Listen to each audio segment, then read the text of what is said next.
Buenos días, buenas tardes, buenas noches. Gracias por estar aquí conmigo una vez más, conmigo que soy Mauricio José Schwartz, que siempre lo he sido y que pretendo seguirlo siendo durante un buen rato.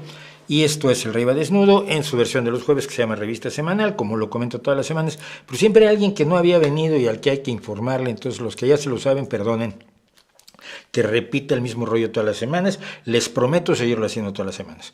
Decíamos, aquí es un lugar donde hacemos un repaso de algunos acontecimientos de la semana pasada, de algunos acontecimientos interesantes, aunque no sean directamente a la semana pasada. Por ejemplo, las elecciones en Venezuela fueron ya hace 10 días, pero que es importante comentarlas y que además y sobre las que además invito a que todos ustedes piensen de manera diferente, de manera distinta a lo habitual, de manera distinta a lo esperado. Y es que hay una visión, digamos, oficial, no oficial, porque no hay nadie oficialmente que la imponga, pero una versión general, digamos, y luego está la visión del rebelde enloquecido que acaba dudando absolutamente de todo y que es enormemente peligroso porque finalmente juega el juego del sistema. Y luego está la otra posición, que es abordar las cuestiones con la razón, la lógica, basados en los hechos, los datos y las evidencias, y a partir de allí tomar determinaciones, tomar posiciones, expresar opiniones, etcétera, etcétera. Esto no hay mucha gente a la que no le gusta, y hoy vamos a ver algunos de estos casos, ¿no? Entonces, pero pues es a lo que nos dedicamos aquí, y nos dedicamos aquí durante 3 horas los jueves, y durante una media hora, aunque ayer nos pasamos un poco de la media hora, entre 20 minutos y media hora en los vídeos que hacemos los miércoles, que se llaman A Fondo, el cual, por cierto, el de ayer, vamos a empezar ahora por aquí, ayer hicimos 10 mitos, 11 mitos sobre el ateísmo, que estuvimos tratando de demoler, que lo que yo decía en el vídeo, no voy a convencer a nadie de que estoy en lo correcto o de que es falso que los ateos seamos unos amargados, pero bueno, por lo menos cuando la gente me repita las mismas tonterías que me vienen repitiendo hace 15 años en este bonito canal, casi 15 años, en noviembre cumplimos 15 años, lo cual es una hazaña en YouTube absolutamente impresionante. Cuando me repitan eso mismo que he oído casi 15 años, pues les pongo el enlace a este vídeo y ya. ¿Qué es lo que pasa? Los creyentes se inventan muchas cosas sobre los ateos porque no tienen la mínima racionalidad para venir y preguntar, oye, ¿y tú crees que la vida no tiene sentido? Y yo diría, no, sí, claro, la vida tiene sentido. Tiene el sentido que tú le das, tiene el sentido del disfrute de la existencia, tiene el sentido de hacer el bien por otras personas, de cuidar a tus hijos, de cuidar a tus padres, de disfrutar el arte, de disfrutar la diversión, de ver un partido de fútbol bueno, ver a Messi, es razonable, es un gusto y la vida tiene todo el sentido que tú le quieras dar. Lo que no creemos es que tenga un sentido que le haya dado otra entidad. Pero en vez de venir a preguntar, se van por la calle. Los ateos dicen que la vida no tiene sentido. Y yo los veo uno pasar y dice, ¿qué pasó? Bueno, pues cosas así nos dicen constantemente, que no tienen moral los ateos. Pues sí, pero curiosamente asesinan más los religiosos que los ateos. Y si los religiosos se rigieran por la moral, pues no matarían gente, ¿no? Pero las cárceles están llenas de fervientes religiosos. O sea que el hecho de que controlen sus deseos de matar por motivos de la religión, pues no es muy creíble tampoco. Pero en fin, entonces ese es el tipo de mitos que abordamos en el vídeo del día de ayer. Y hay muchas personas que se han ofendido, hay otras personas que, qué bueno, les ha dado gusto o dicen que expreso lo que siempre habían pensado.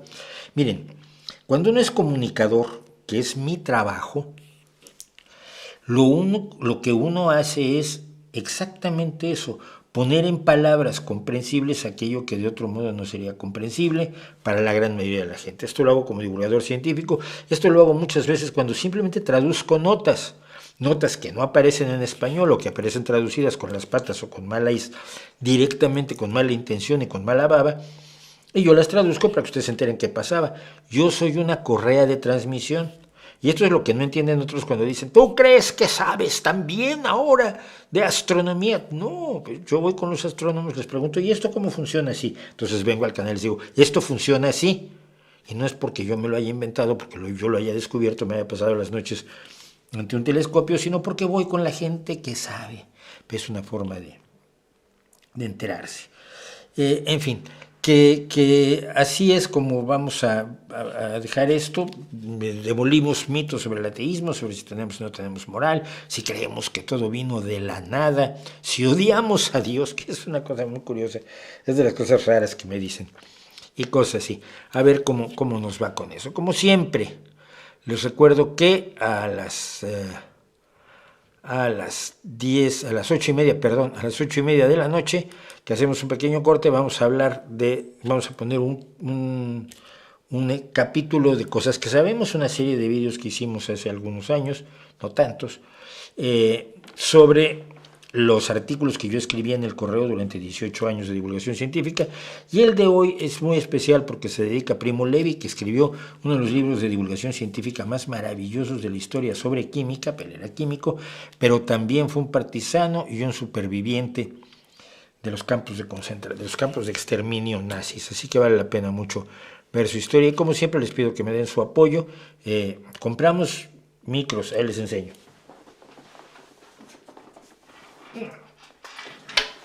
Compramos nuevos micros que todavía estoy peleando con ellos, inalámbricos. Este es el receptor, este es un transmisor, que llevan además su micrófono lavalier, el otro transmisor, para cuando hago entrevistas y bien, porque ya hace mucho que la gente no viene aquí a entrevistas, pero algún día lo volveremos a hacer.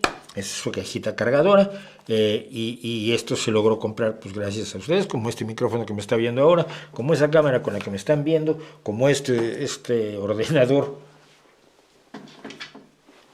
computadora o computador que pueden ustedes ver aquí a mi izquierda, que está ahora medio escondido porque hay algo que no debería estar allí, que ahora vamos a corregir, pero vamos a ver un segundo. Ya esto, ahí lo pueden ver.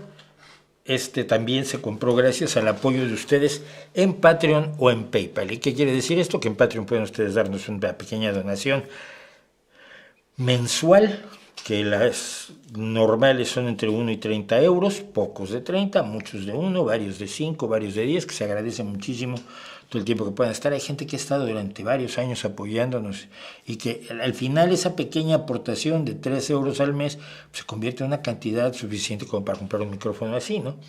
Entonces les agradecemos mucho a todos. Y por PayPal pueden hacernos una donación por una sola vez, que también algunas personas lo hacen, y por supuesto se los agradecemos enormísimamente. Dicho todo eso, que es con lo que generalmente solemos empezar y así dar oportunidad. No, esto no. Bueno, es cierto esto, no me da la vida. Yo tengo mi trabajo, la gente, es que tú vives del canal y seguramente tienes allá afuera tu Bugatti Veyron para luego irte el resto de la semana a navegar en tu yate que tienes en Mónaco. Y eso que creen que los youtubers ganamos una cantidad. A ver, hay quien gana muchísimo dinero, pero la mayoría de nosotros somos los pobres diablos.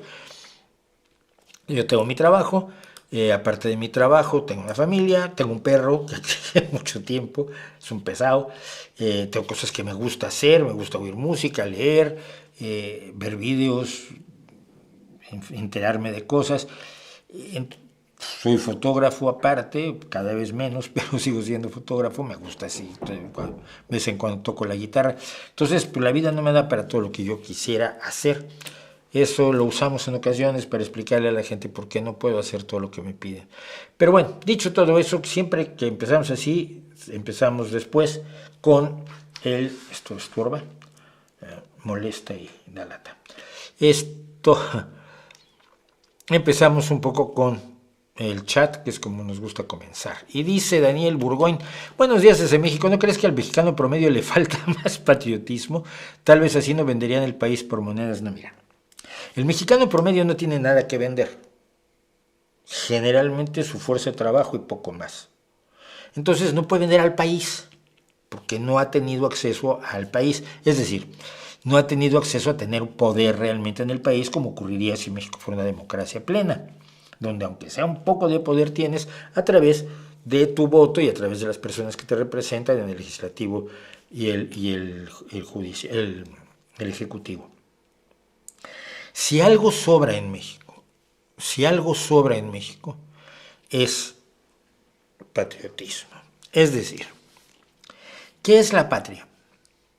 El territorio ¿Y a ti qué te importa el territorio? ¿Qué es la patria? La gente. Puedes querer mucho a tu gente sin ser patriota. La idea de morir por la patria, yo muero por salvar a una persona, por salvar a un niño, por hacer el bien, pero por la patria como tal, es un concepto un tanto etéreo que por supuesto los políticos tratan de llenar, sobre todo los políticos patrioteros, pues tratan de llenar de contenido, ¿no? La patria es la idea de la unidad de todos nosotros. Pues sí, pero todos nosotros estamos muy divididos y finalmente el que tiene el dinero eres tú y el que tiene que trabajar soy yo. Entonces, pero el mexicano tiene una idea del patriotismo tan acendrada, tan agudizada, que pasa lo siguiente. Yo llevo muchos años viviendo fuera de México.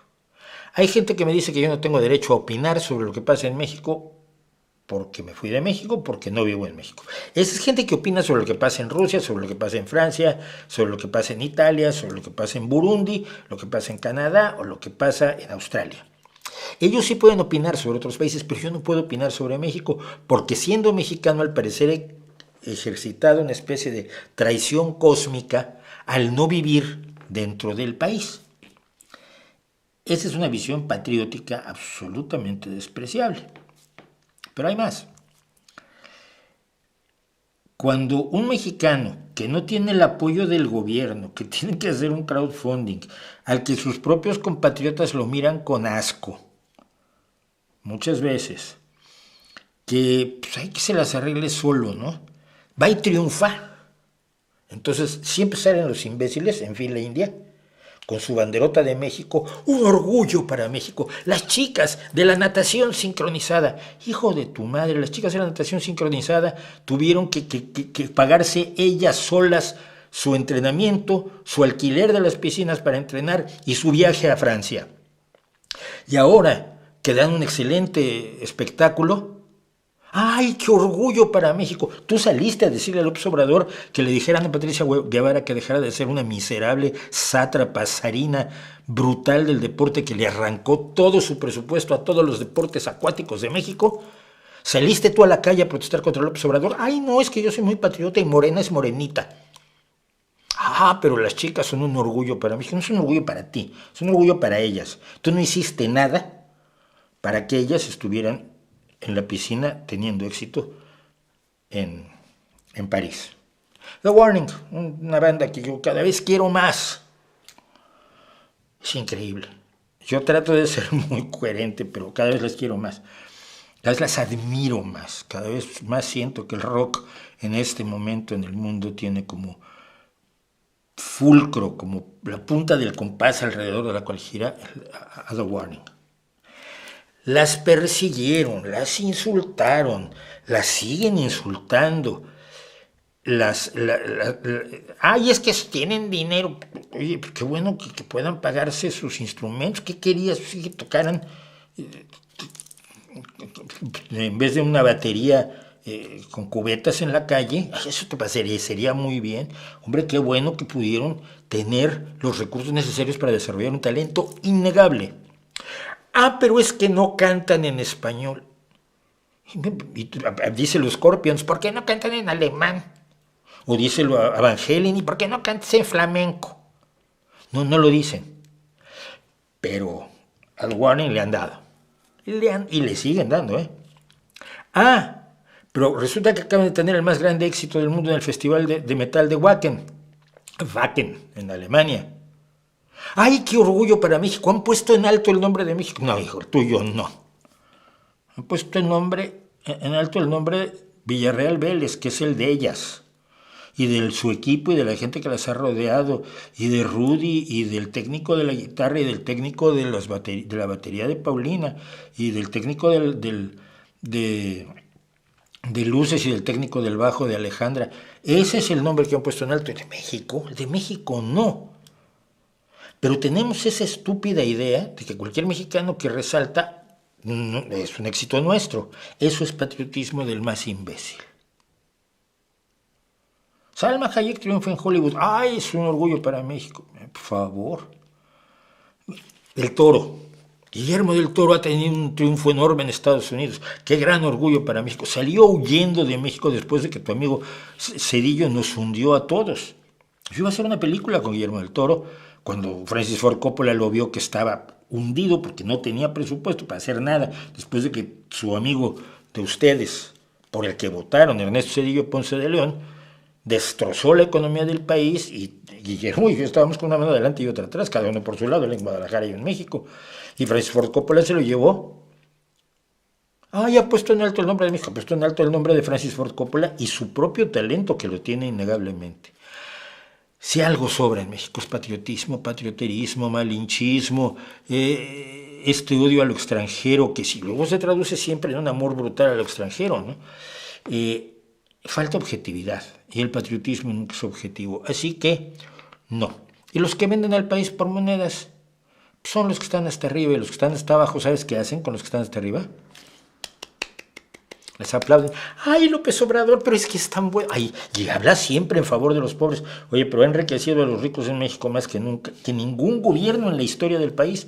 Ay, pero si él habla por los pobres. Ya, pero es que ha empobrecido a la gente y los ha dejado sin salud.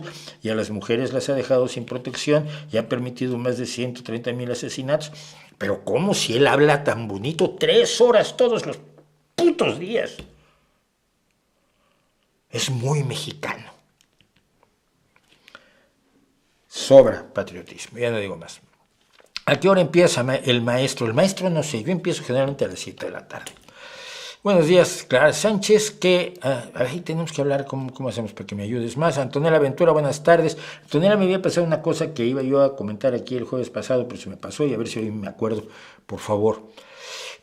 Don Chuco, hablando de esto, ¿qué opinas de la premisa de que las bandas de rock y no rock que son de provincia tienen que ser mejores que las de la Ciudad de México porque no tienen un escaparate tan amplio ni tanta atención mediática? Que es una estupidez. Mira, la justificación para el fracaso siempre está allí, ¿no? El personal era un grupo de Guadalajara, me acuerdo. Y total, si estás fuera de México y quieres triunfar, te tienes que ir a México. Lo siento, hay muchos en Estados Unidos que se tienen que ir a Nashville. Si tú vives en Guapaconeta, Ohio, no vas a tener, como dices tú, un escaparate tan amplio y tanta atención mediática como si te vas a Nashville. Nashville es la capital de la música en los Estados Unidos. Y entonces los músicos gravitan hacia Nashville porque allí tienen escaparate y atención mediática. Es la realidad, asumirla en vez de llorar, porque no es como a ti te gusta, es lo razonable. Pero yo recuerdo muchos grupos que no eran del Distrito Federal, o ahora de la Ciudad de México, que lograron sobresalir. Y luego, ¿qué pasa cuando sobresales? Pues acabas cayendo a la Ciudad de México, porque es donde están las televisoras, donde están las radiodifusoras, donde están las disqueras. Eso es normal en todo el mundo. Las bandas de aquí de mi pueblo, en Gijón, cuando tratan realmente de tener proyección ilegales o Australian Blonde, pues se van a Madrid o a Barcelona. Porque si quedan en Gijón, pues van a ser una banda de aquí del pueblo, los podemos querer mucho y considerar que son grandes músicos. Yo tengo una amiga que canta como Dios y que tiene unas ganas locas de que le ofrezcan una oportunidad en Madrid para que todo el mundo se entere lo bien que canta Guadalupe, ¿no? Así es la vida. Mañana se cumple otro aniversario más de la segunda bomba atómica en Nagasaki. Fatman, ¿algún comentario, sobre todo porque significó el final de la Segunda Guerra Mundial? Mira, he hablado en 2 ocasiones y la gente se enoja muchísimo, pero tengo 2 vídeos dedicados precisamente al final de la Segunda Guerra Mundial y al lanzamiento de las bombas atómicas. Es muy fácil criticar y analizar los hechos tantos años después. Y cuando tienes una visión de conjunto mayor, aún con esa visión de conjunto, las opciones para los aliados, que en el teatro del Pacífico eran fundamentalmente Estados Unidos y el Reino Unido, es decir, ni Francia ni Italia, ni Francia ni la Unión Soviética estaban peleando el Pacífico en ese momento, aunque Rusia entró pocos días antes de las bombas atómicas. Rusia entró de acuerdo con los acuerdos de Potsdam, a los que habían llegado Churchill, Stalin y Roosevelt. Entró en la guerra de en el teatro de la Guerra del Pacífico y entró precisamente ocupando Manchuria, si mal no recuerdo, puedo olvidarlo. Pero para que Japón se rindiera tenías un pequeño problema, que no se quería rendir, que había perdido la guerra, pero no se quería rendir. Entonces había dos formas de hacer, bueno, en realidad hasta ese momento había una forma de que Japón se rindiera y era invadiendo la isla.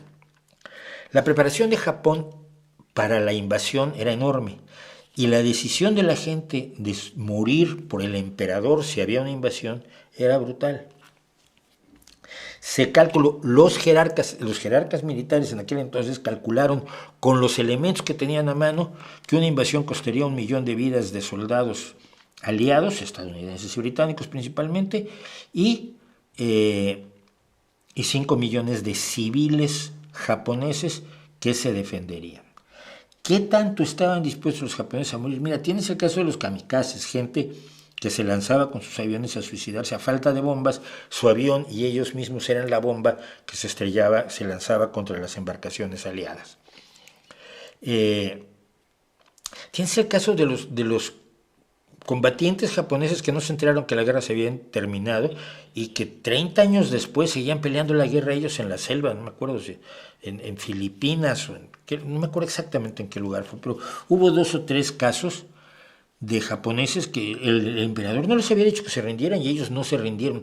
Comían raíces, se vestían con lo que podían, robaban, pero no se rindieron hasta que se les logró convencer que la guerra había terminado 30 años atrás, pero el último fue en los años 70. Ese era el tipo de mentalidad que se le había imbuido al pueblo japonés. Bueno, cuando tienen la posibilidad de tener la bomba atómica, el cálculo es, matamos a 200,000 civiles en vez de 5 millones y se van a rendir. Y esa fue la decisión que se tomó. ¿Equivocada o no? No lo sé, pero esos eran los hechos y los datos que se tenían hasta ese momento y lo he contado con muchísimo más detalle y con los datos más frescos de los que los tengo ahorita, ¿no? Bien. Y aún así estuvo a punto de no rendirse Japón, es decir, la historia final después del bombardeo de Nagasaki, el día 8 de agosto, el 9 fue, ¿no? 6 y 9. Sí, mañana se cumple otro aniversario, fue el 6. El 6 es el bombardeo a Hiroshima y el 9 es el bombardeo a Nagasaki. Después del bombardeo a Nagasaki, el emperador da su brazo a torcer, los militaristas más o menos aceptan, los militaristas japoneses más o menos aceptan la decisión del emperador, y el emperador graba. Su pueblo nunca había oído su voz, se enteraban de sus órdenes por los subordinados. Graba en un disco un breve discurso donde dice que han perdido la guerra, básicamente, y se tienen que rendir todos. Y ese disco va a ser transmitido por la radiodifusión japonesa, que estaba altamente centralizada precisamente por tratarse de una situación de guerra. Hubo un intento de golpe de Estado por varios de los militaristas más extremistas para impedir que se transmitiera ese mensaje, para secuestrar al emperador y obligar a que los japoneses siguieran peleando, así fuera con el riesgo de una siguiente bomba atómica o efectivamente la invasión que hubiera sido enormemente sanguinaria. Todos estos elementos hay que tenerlos en cuenta a la hora de decir se hizo bien o se hizo mal al lanzar las bombas atómicas. Yo te voy a decir lo que pienso. Simplemente digo que la mayoría de la gente que toma posición a toda velocidad no ha considerado ninguno de estos hechos. Ha visto las cosas desde fuera y ha dicho, madre mía, tiraron 2 bombas y mataron a 200,000 personas, que es cierto y que es estremecedor, es aterrador. Pero ¿cuáles eran las opciones que tenías tú si hubieras estado al frente de la guerra? Y esa ha sido mi pregunta de siempre, y esa es la que no quieren responder muchos.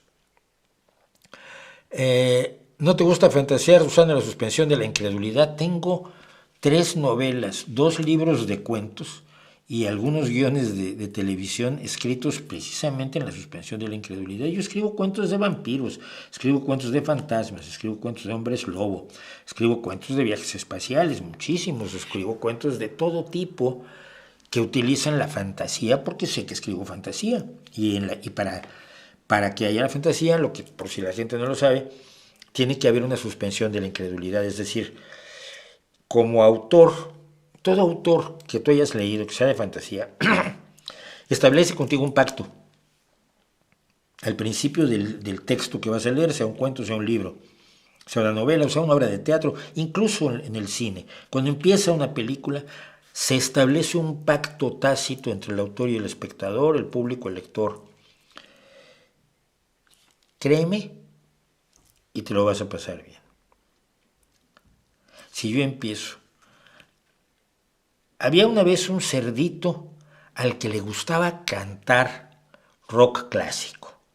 Y tú me dices, Mauricio, por favor, los cerdos no cantan. Y si cantan, pues cantarían metal, no cantarían rock clásico. Si tú te pones así, si tienes la incredulidad y la racionalidad de frente a la hora de enfrentarte a una obra de fantasía, te lo vas a pasar muy mal, te vas a aburrir como una ostra. O no vas a tener el disfrute ni siquiera de la obra. Si en cambio yo digo, había una vez un cerdito al que le gustaba cantar rock clásico, tú dices, ok, por un momento suspendemos mi incredulidad y voy a creer que había un cerdito al que le gustaba cantar rock clásico. A ver a dónde va esto. Había unos X-Men, había un vampiro, había un tipo el que hicieron con trozos de otro, había un detective que era maravilloso y se las sabía de todas, se llamaba Sherlock. Había un espía que era esplendoroso y vencía a todos los villanos y además tenía a todas las chicas. Se llamaba James Bond. Había Superman, había Batman, había Daredevil, había Thor, había Iron Man. Suspendes tu incredulidad al comenzar tu relación con la obra de fantasía. Es indispensable. Y eso es la esencia de la fantasía. Yo he escrito ciencia ficción y fantasía muchísimo, escribí ciencia ficción y fantasía muchísimo durante muchísimos años, más de 20 años de mi vida los dediqué a eso. Sé que Van Maid no te gusta, no es exacto, pero vamos a explicarlo. ¿Qué te ha parecido el resultado de su colaboración con The Warning? Una entrevista del Billboard japonés explicando que la compusieron entre todas. Y sí, ya vi el vídeo.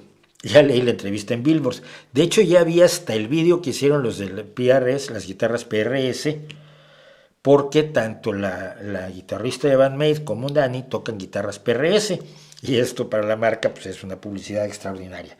Y entonces vi la entrevista que les hicieron, donde ellas hablan tanto de la canción como del interés de una banda por la otra, como sobre todo hablan de las guitarras PRS, que es una maravilla, por otro lado. Bueno, dicho eso, ya lo vi. Me reafirmo en todo lo que he dicho siempre sobre Van Maid. Es una banda coreografiada. No estoy diciendo que las haya coreografiado alguien más. Es una banda que toma el molde de cortador de galletitas. Vamos a hacer una banda de metal. Vale, hacemos una banda de metal. ¿Cómo la hacemos? Bueno, tú tienes que tocar 700,000 semifusas en 30 segundos en cada canción, para demostrar que eres un guitarrista que la shreddea. Shredder. ¿Okay? El bajo tiene que hacer por lo menos 15 segundos de slap a rompe todo. Y la batería pues, tiene que demostrar que puede hacer, tocar tripletes de tripletes, cruzando los brazos y hacer un montón de ruido usando pedal doble o con 2 bombos para que suene a metal, porque así suena el metal, no sé, esos son los límites. Entonces, vamos a hacer esto de acuerdo a las expectativas para tener éxito. Todo el mundo quiere tener éxito, pero hay gente que tiene éxito de distintas maneras.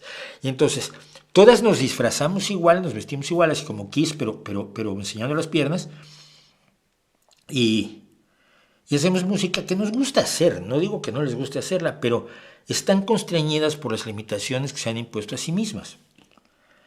Y hay miles de bandas así. Y hay miles de solistas así. Ve a YouTube y busca gente que toque guitarra, shredders de guitarra. Tienes gente que no le ves los dedos cuando toca, a la enorme velocidad que toca. Lo cual dices, eso es técnicamente, está muy bien para una competición de velocidad, pero no me dice nada. O de bajo, o de batería. Lo que ha hecho especial quizás ¿cómo se llama el siberiano? Ahí, se me acaba de ir su nombre. Es que él se emociona mucho cuando realmente toca la batería. Pero cuando está nada más haciendo show de técnica, pues está haciendo show. ¿Sí? El estepario siberiano. Y el solo show es impresionante un día, pero no lo oyes tú para cuando vas conduciendo. No es algo que oigas. Esa es la impresión que me ha dado Bandmates y que me ha dado Low Bites, que me han dado muchas de las bandas japonesas. The Warning, por otro lado, me da la impresión de una banda que está al servicio de la música y de las canciones. Entonces, muy notorio en el vídeo, como el super solo de la japonesa, pues no tiene nada que ver con el solo que hace Ale. El super solo de batería, pues no tiene nada que ver con lo que hace Pau, y el super solo de guitarra, pues tampoco tiene nada que ver con lo que hace Dani. Pero los solos de Dani son mejores porque están al servicio de la canción, porque cada nota está allí, no para decirte, perdón, cada nota está allí para decirte, mira cómo la canción va avanzando, mira cómo esto refuerza la idea musical de la canción, o incluso la letra de la canción, ¿no? La mosca que menciono mucho de Sick, que consigue con la guitarra Dani, enriquece hasta la historia de la canción. Ellas están al servicio de la canción. No es esta onda de... Estamos cantando una canción... Espérame unos 15 segundos porque te voy a enseñar un solo de guitarra impresionante. Oye, la canción... Ahora volvemos a la canción, pero espérate, tengo que demostrarte... Ahora, volvemos a la canción ahora. No estoy bien. La letra de la canción me gusta muchísimo, por cierto. La voz de Daniela me parece espectacular, me parece que se pone varios grados por encima de la chica japonesa, sin denigrar en lo más mínimo la excelente calidad que tiene Bandmate. Tiene una enorme calidad, pero me dejan frío. Es lo que me pasa con Yngwie Malmsteen.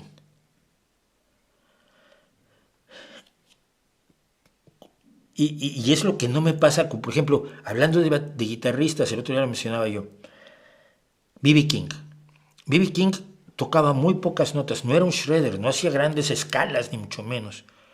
Pero cada nota estaba en su lugar y hacía 2 notas, un silencio, y te tiene a ti en el público esperando con qué me va a sorprender en la siguiente nota. Y te sorprende, porque la nota que elige para continuar el solo es sorprendente, sin necesidad de ganar el campeonato mundial de velocidad. Eso hacía grande a B.B. King. En ese sentido, siento, me gusta la colaboración, en resumen, me gusta la colaboración, me impresiona mucho la técnica de las chicas de Bandmate, me quedo con la aproximación a la canción de The Warning, y además me da gusto que trabajen juntas varias bandas, ¿no? Yo insisto que yo quiero ver a Sixters con The Warning, que tienen más o menos la misma edad. De hecho, Sixters son un poco más jóvenes que The Warning, pero Bandmates sí son chicas que tienen 10 años más. Pero me gustaría verlas trabajar con las bandas muy, muy jóvenes. Plush, que ya conocen a Plush, por cierto, ya tocaron en el mismo escenario alguna vez, no tocaron juntas, o a Freeze the Fall, o a las otras bandas súper jóvenes que he estado mencionando. Esa es la idea, pues. ¿Y qué más me dicen? Hay un enorme antisemitismo en Twitter, incluso reivindicando el holocausto por parte de personas que se autodenominan progresistas. Se pueden autodenominar como quieran. Se pueden autodenominar, pero no son progresistas, evidentemente. No, mira, vamos a una cosa que está pasando y que es enormemente preocupante. Hablando de esto que dices, los ataques de la ultraderecha. Y vamos a empezar por el holocausto. Ustedes saben que el ascenso de los nazis al poder en los años 30 en Alemania se basó en el mensaje de que la culpa de todos los males que padecían los alemanes eran los judíos. Los judíos que controlaban el sistema de finanzas internacional, no lo controlaban, que controlaban la empresa y la industria alemana, no la controlaban, Es decir, había empresarios y había banqueros, pero no tenían el control que la conspiración plantea. La gran mayoría de ellos estaban explotando a los pobrecitos alemanes y la solución era acabar con los judíos y luego bueno, pues tomar por asalto toda Europa para que en Europa floreciera la raza aria y no la raza de los judíos. Si vemos la realidad, pues no era culpa de los judíos, no era, simplemente no era, ¿no? De hecho, el Museo de Auschwitz todos los días, cada 2 horas, publica el rostro y la historia de una de las personas asesinadas en los campos de exterminio nazis. Yo llevo mucho tiempo retuiteándolos cada vez, no puedo hacerlo cada 2 horas porque no estoy en Twitter cada 2 horas, pero cada vez que paso por Twitter y veo publicaciones del Museo de Auschwitz, siempre los retuiteo. Pero siempre los judíos que eran asesinados en los campos de exterminio eran sastre, zapatero, empleado de contabilidad, jardinero, señora dedicada a las labores de su casa, enfermera. Nunca me ha salido, vamos, hasta ahora, he visto que diga alguien dueño de una mega empresa de acero en Alemania. No, los judíos que fueron asesinados eran ciudadanos comunes y corrientes que ganaban la vida con los trabajos de la clase media baja y de la clase baja. Y eran labradores, y eran comerciantes, y eran gente que manejaba carruajes, y gente que cargaba cosas, y gente que vendía fruta, y gente que no era precisamente la florinata de la gran aristocracia alemana, que era la que tenía el poder en Alemania. ¿Se acuerdan entonces de eso? O sea, toda la culpa la tenían los judíos, se hizo toda la toma del poder de los nazis sobre esa base se ataca a Europa, se mete el mundo en una guerra de 6 años verdaderamente horrorosa. Es lo que no era cierto. Ahora está pasando exactamente lo mismo. Se está, en este momento, no sé si todavía, pero hasta ayer iba a seguir pasando, que ardía el Reino Unido por una serie de motines fomentados por la ultraderecha. La historia es la siguiente. Hace 10 días más o menos, 3 chiquillas, 3 niñas de 6, 7, 9 años, fueron asesinadas por un loco que la atacó una pequeña clase de danza de niñas pequeñas, pequeñitas. Además estaban haciendo una cosa así con un tema de Taylor Swift, que todas las niñas adoran a Taylor Swift y demás. Y este loco llegó, empezó a atacar gente con un cuchillo de cocina, asesinó a 3 pequeñas, insisto, una cosa aterradora, dejó a 8 malheridas y a 2 adultos malheridos, hasta que alguien lo detuvo finalmente, un señor logró agarrarlo y detenerlo.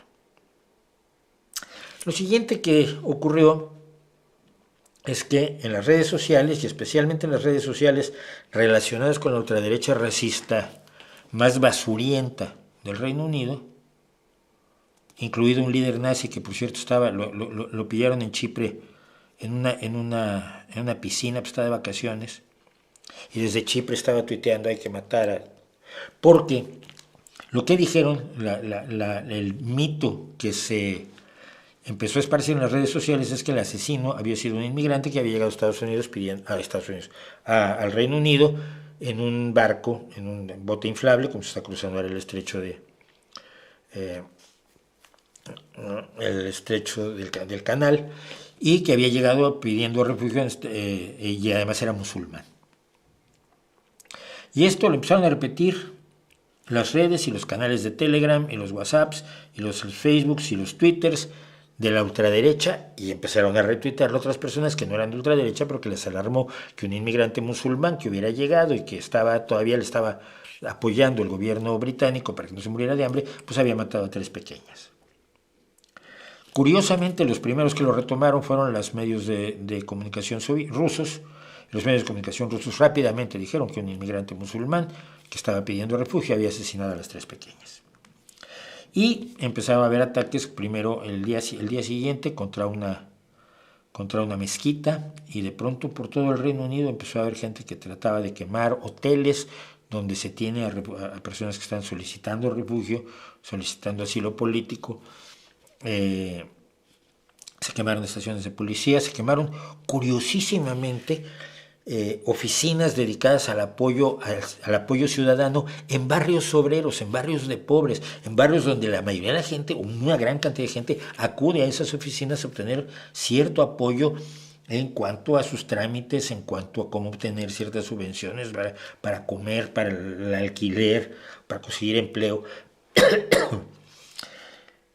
Se generó tanto terror que de pronto los hospitales empezaron a dejar de dar servicio por las noches, los servicios de emergencias, y tú dices, ¿por qué? Bueno, mira, porque la mayoría de los médicos y enfermeras que hay en el Reino Unido hoy todavía pues, son inmigrantes, y muchos de ellos son inmigrantes de piel oscura, musulmanes o musulmanes o hindús, o budistas, o zoroastrianos, o veto a saber qué, pero que ya tenían miedo de salir por la noche, entonces salían temprano del hospital, para evitar que las hordas de la ultraderecha, que estaba quemando cosas, también quemando vehículos policíacos y demás, los pescara y los matara, ¿no? En este momento hay 400 manifestantes arrestados, 128 oficiales heridos. Esos son los últimos datos que yo tengo. Bueno, total, que esto se ha derivado en los motines más brutales que ha visto el Reino Unido en más de 10 años, tanto en Inglaterra como en el norte de Irlanda.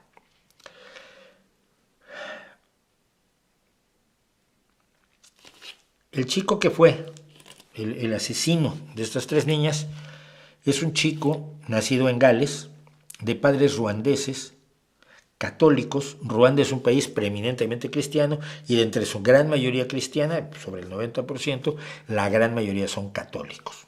No son musulmanes, pero son negros. Y entonces cualquier persona de piel oscura ya es objeto del ataque contra los inmigrantes que piden refugio y matan niñas de 6, 7 y 9 años, ¿no?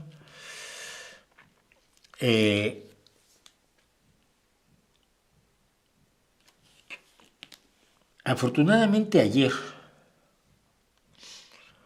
cuando la ultraderecha anunció, por cierto, movidos entre otros por esta bestia que no sé por qué no está en la cárcel, que es Nigel Farage, que ahora es nuevamente o por primera vez representante, es parlamentario británico en la Cámara de los Comunes, asusados por él y asusados también por Elon Musk, que anunció una guerra civil en el Reino Unido, y apoyados por gente de la derecha española como Iker Jiménez, que se le olvidó mencionar que no era un inmigrante el asesino, un chico galés.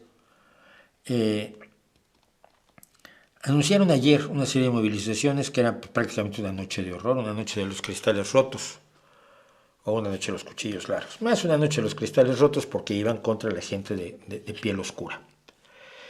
Y salieron por lo menos en nombre de la esperanza, han salido decenas de miles de personas que se autonombran antifascistas, no que pertenecen a una imaginaria organización llamada Antifa, que son, no sé, enloquecidos comunistas, no.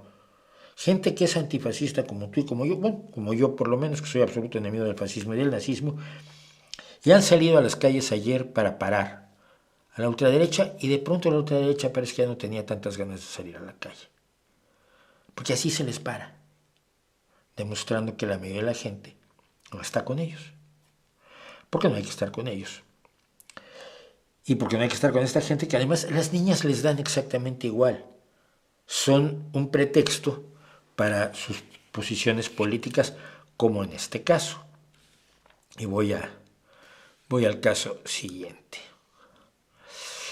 A raíz de que hay una crisis migratoria en Canarias, porque obviamente Canarias, estando tan cerca de África, recibe una gran cantidad de inmigrantes ilegales, inmigrantes sin papeles, no son ilegales, han estado agitando el tema de Canarias porque la ultraderecha ha estado agitando el tema de Canarias porque el gobierno ha pedido que se reparta estos pocos miles de personas, tampoco son millones, se distribuyan por toda España, y que cada quien cargue que cada comunidad autónoma cargue con parte de la presión migratoria.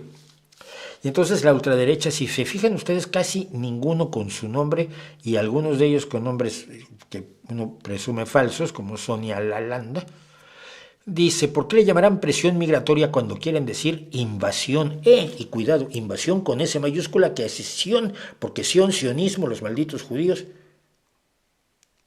Todo el mensaje está ahí. Sonia Lalande. Luego viene la segunda parte, la impecable colaboración del gobierno de Sánchez para consumar la invasión repartiéndolos por todo el territorio nacional sin saber a quién estás llevando ni los problemas que van a crear.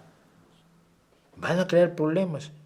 España no tiene un problema de inmigrantes, pero Vox lleva años diciéndonos que sí, tiene un problema. Al final nosotros, el pueblo civil, ya no tendremos que convertirnos en auténticos soldados del Ejército de Salvación y contra los invasores, dice un tal Javier López, con su cruz y su banderita de España y sus dos espadas y una explosión. Los gobernantes europeos globalistas, globalismo, también están ahí metidos los judíos, gobiernan contra su propio pueblo, hay que sacarlos del poder y juzgarlos, para mañana será tarde, empecemos a matar gente. Esto está diciendo el 7 de agosto, ayer era, sí, el 7 de agosto ayer, la fachosfera tuitera española. Esto no es accidental. Esto no es accidental. Hay un movimiento amplio de ultraderecha en todo el mundo que tiene el pretexto de los inmigrantes, como Hitler tuvo el pretexto de los judíos, y que tiene el apoyo de Rusia, porque a Rusia todo lo que sea sembrar división y generar el caos le viene bien. No es que Rusia esté a favor de unos o de otros, está en contra de todos. Pero si asusa a los dos y se matan entre ellos, pues el Kremlin sonríe. Alguien hizo, por lo menos Alfon Fernández hizo un ejercicio que deberíamos hacer todos. En 2003, con 42 millones de habitantes y 1.600.000 migrantes con permiso de residencia, hubo en España 567 homicidios intencionados, 567 homicidios hace 21 años. 20 años después, en 2023, con 48 millones de habitantes, 6 millones más, y 2,9 millones de migrantes, 1,3 millones de migrantes más, la cifra ha sido de 336 homicidios intencionados.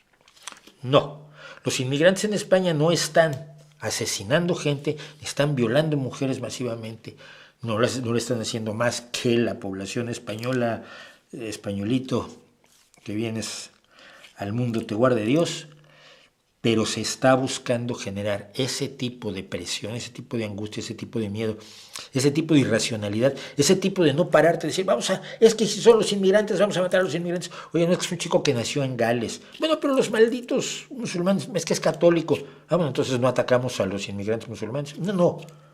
La razón desaparece y los atacamos de todos modos. No es extraño, no es gratuito que todo esto esté ocurriendo al mismo tiempo en distintos países. En el caso del Reino Unido, además, evidentemente se está poniendo a prueba el gobierno de Keir Starmer, que llevó un mes. Keir Starmer fue el que metió a la cárcel a los de los disturbios de hace 10 años. Se tardó hasta 3 años en encontrar al último. Es que él era el fiscal. Y como fiscal tenía subfiscales que a algunos le leí contando cómo se estuvo 3 años revisando cintas de vídeo, revisando historiales, revisando fotografías, no solo las fotografías que publican los periódicos, sino todo el acervo fotográfico que no se publica. Tú sabes que un fotógrafo de prensa toma 70,000 fotografías, probablemente se publica una. Y todo lo revisaron con lupa para encontrar a todos y cada uno de los manifestantes. Y esa es la única esperanza que hay ahora, que estos sean identificados y encarcelados, como ocurrió el 6 de enero en los Estados Unidos, el 6 de enero de 2021, y como tiene que ocurrir cada vez que estas bestias salgan a la calle tratando de matar inocentes para alcanzar el poder mediante el miedo y el odio. Bueno, estábamos hablando de eso y miren nada más cuánto tiempo me pesé con esto. Bueno, ¿por qué en América nunca se apareció el Dios cristiano? Pues no tenía tiempo, estaba en otra cosa, luego tenía que jugar póker con los amigos. Vishnu además luego hace trampas al póker y entonces ya Ahura Mazda se enojó y Changó le dijo, como te vuelva yo a ver sacándote unas de picas de la 16 manga, porque Vishnu tiene muchos brazos, entonces pues, vamos a tener un problema. Cosas así. Puede hablar como Darth Vader, puedo. No, no, ojalá quisiera, ya quisiera hablar, no como Darth Vader, sino como el actor. Mira, a mí me gusta mucho la música vocal y siempre quise ser bajo profundo. Y no lo soy. Mi nota más grave es el re. Y ahora ya la doy con más dificultad. Entonces, siempre quise, y el actor, no me acuerdo cómo se llama ahora, el actor de Darth Vader, que hace la voz de Darth Vader, no el papel en sí lo hacía otro personaje, otro actor, es un bajo profundo. Y entre mis tipos que más admiro yo están Tim Faust, el bajo de Home Free, y Castellucci, que es Jeff Castellucci, que es el bajo de Voice Play, que alcanza un fa abajo. Para ser bajo profundo yo tendría que alcanzar un si bemol. Y ya sería difícil. Bueno, yo alcanzo re, da, da, da, da, da, da, y ahí estoy como en un re. Lo que sí es verdad, y lo veía el otro día con mi hijo, porque le pasa lo mismo que a mí, es que yo hablo por la nariz, entonces tengo una voz muy nasal. Si bajo la voz y dejo de utilizar la resonancia nasal, mi voz natural sería esta. Esta debería ser la voz que debería utilizar todo el tiempo sin usar la nariz como resonancia. Y la gente dice que suena mucho mejor esta voz que la otra, y evidentemente cuando he hecho de locutor y a veces cuando he hecho de actor utilizo este tono de voz que además cada vez que lo empiezo a utilizar me sale un engolamiento así, parece que estoy vendiendo detergente. Pero no puedo hablar con Darth Vader. Ojalá. ¿Qué le han parecido los Juegos Olímpicos de este año? Muy buenos. Yo me lo he pasado muy bien. Desafortunadamente, tanto España como México han tenido mala suerte. España ha tenido muy mala suerte en dos espacios donde yo creo que debería haber tenido mucho mejor desempeño. El básquetbol, tanto masculino como femenino. En básquetbol tenemos un equipo con dos grandes que se van de salida, Jules y Rudy, y con un equipo joven que debería haber dado mucho más. Y el equipo de las chicas también tenía unas expectativas enormes, tanto el 5x5 como el 3x3. Nada. Bien en natación, pero vamos, creo que se han perdido oportunidades que tenía España. He visto cosas verdaderamente maravillosas. Y hay cosas que quiero. A ver, Simone Biles en el salto de caballo es brutal, pero es increíble ver cómo puede ella fallar, como falló en piso, para perder el oro. Sin embargo, el trabajo de la brasileña me pareció excelente. Me gustan mucho los Juegos Olímpicos y muchas disciplinas que me encanta ver. Otra tragedia para España fue lo de Carolina Marín, por supuesto, es probablemente la mejor deportista que tiene España en este momento. Retirado Nadal, ha ganado todos los trofeos y todos los Juegos Olímpicos imaginables en bádminton, pero se lesionó la rodilla derecha en la semifinal, ya no pudo jugar la final. Y pasó algo bien bonito, la jugadora china, la badmintonista china, que ganó el oro en bádminton, a la hora de oír su himno y tener su medalla, tenía en la mano un pequeño pin con la bandera española en homenaje a Carolina, que es un monstruo de la pista de bádminton.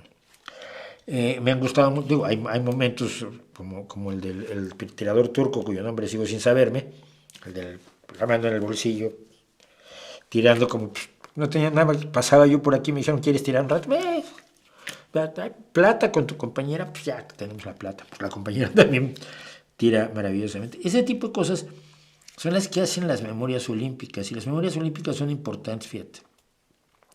Termino con esto porque ahora no recuerdo su nombre, pero sí la recuerdo a ella, y estuve con mi hijo viendo una entrevista con ella. Fue esta mujer que hace 40 años, ahora tiene 79 ya, por ahí,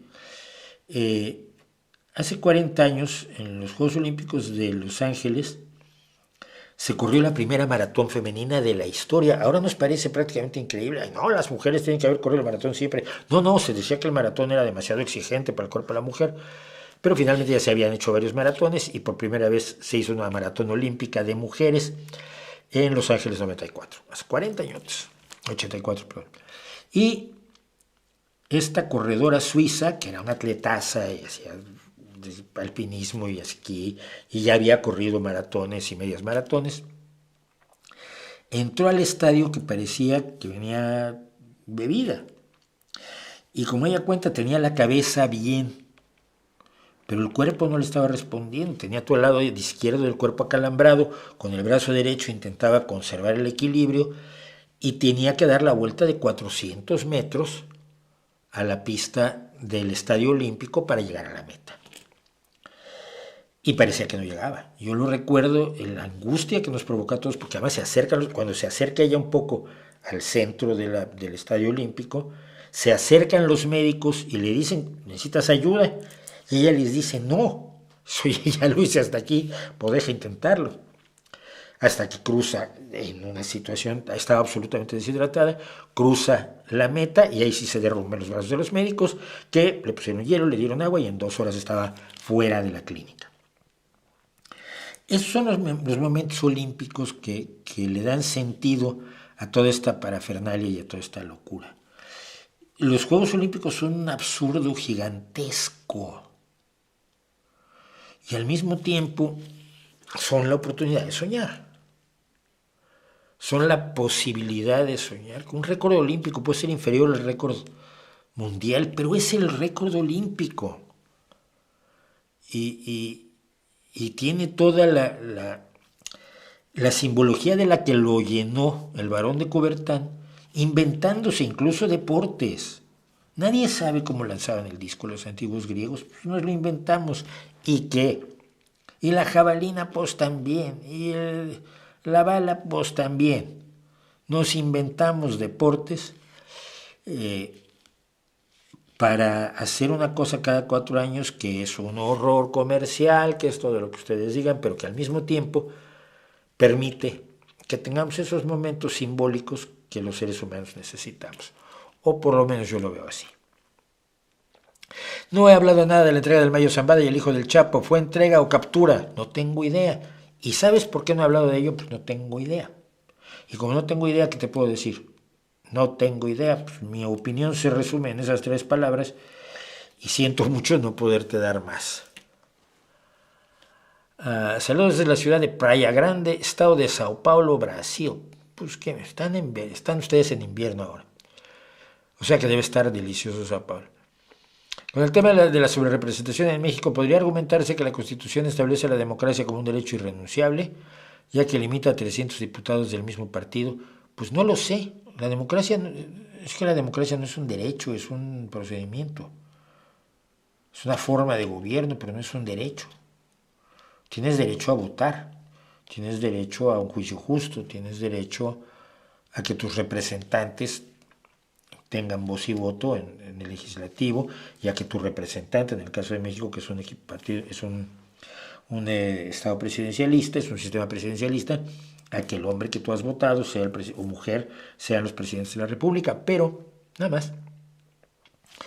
Si regresaras a escribir literatura, escribieras cuentos sobre Scooby-Doo, Astro Boy, con una perspectiva científica y escéptica. Bueno, Scooby-Doo ya es una perspectiva científica y escéptica, sin duda alguna. Astro Boy, es que me caía muy mal. Yo vi el primer anime de la historia, fue probablemente Astro Boy. Y la primera mezcla de dibujos animados con televisión real, que era la señorita Cometa, que todavía la actriz por ahí anda cantando en Japón. Era nuestro sueño húmedo. Todavía a los 50 años o por ahí hicimos un club de fans de señorita Cometa y nos comunicamos con ella en el grupo de internet que teníamos en Spin. Y nos pusimos en contacto con ella, porque sabes que seguimos siendo fans de ella desde aquellos años. Pero no creo poder. Escribo algo de poesía y escribo algo de canciones a veces, pero nada más. ¿Qué te parece el personaje que escogió Kamala Harris como compañero de la presidencia? Pues vamos a hablar un momento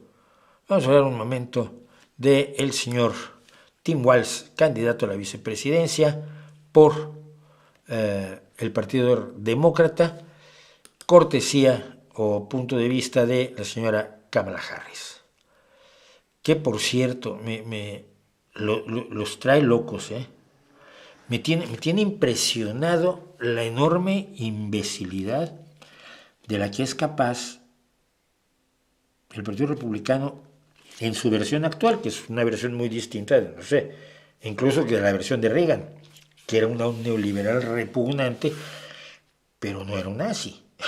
El problema que tenemos ahora es que, aparte de que son los neoliberales repugnantes, son los nazis. Bueno, hay una palabra que no sé si ustedes conozcan, que es weird, y la voy a poner aquí.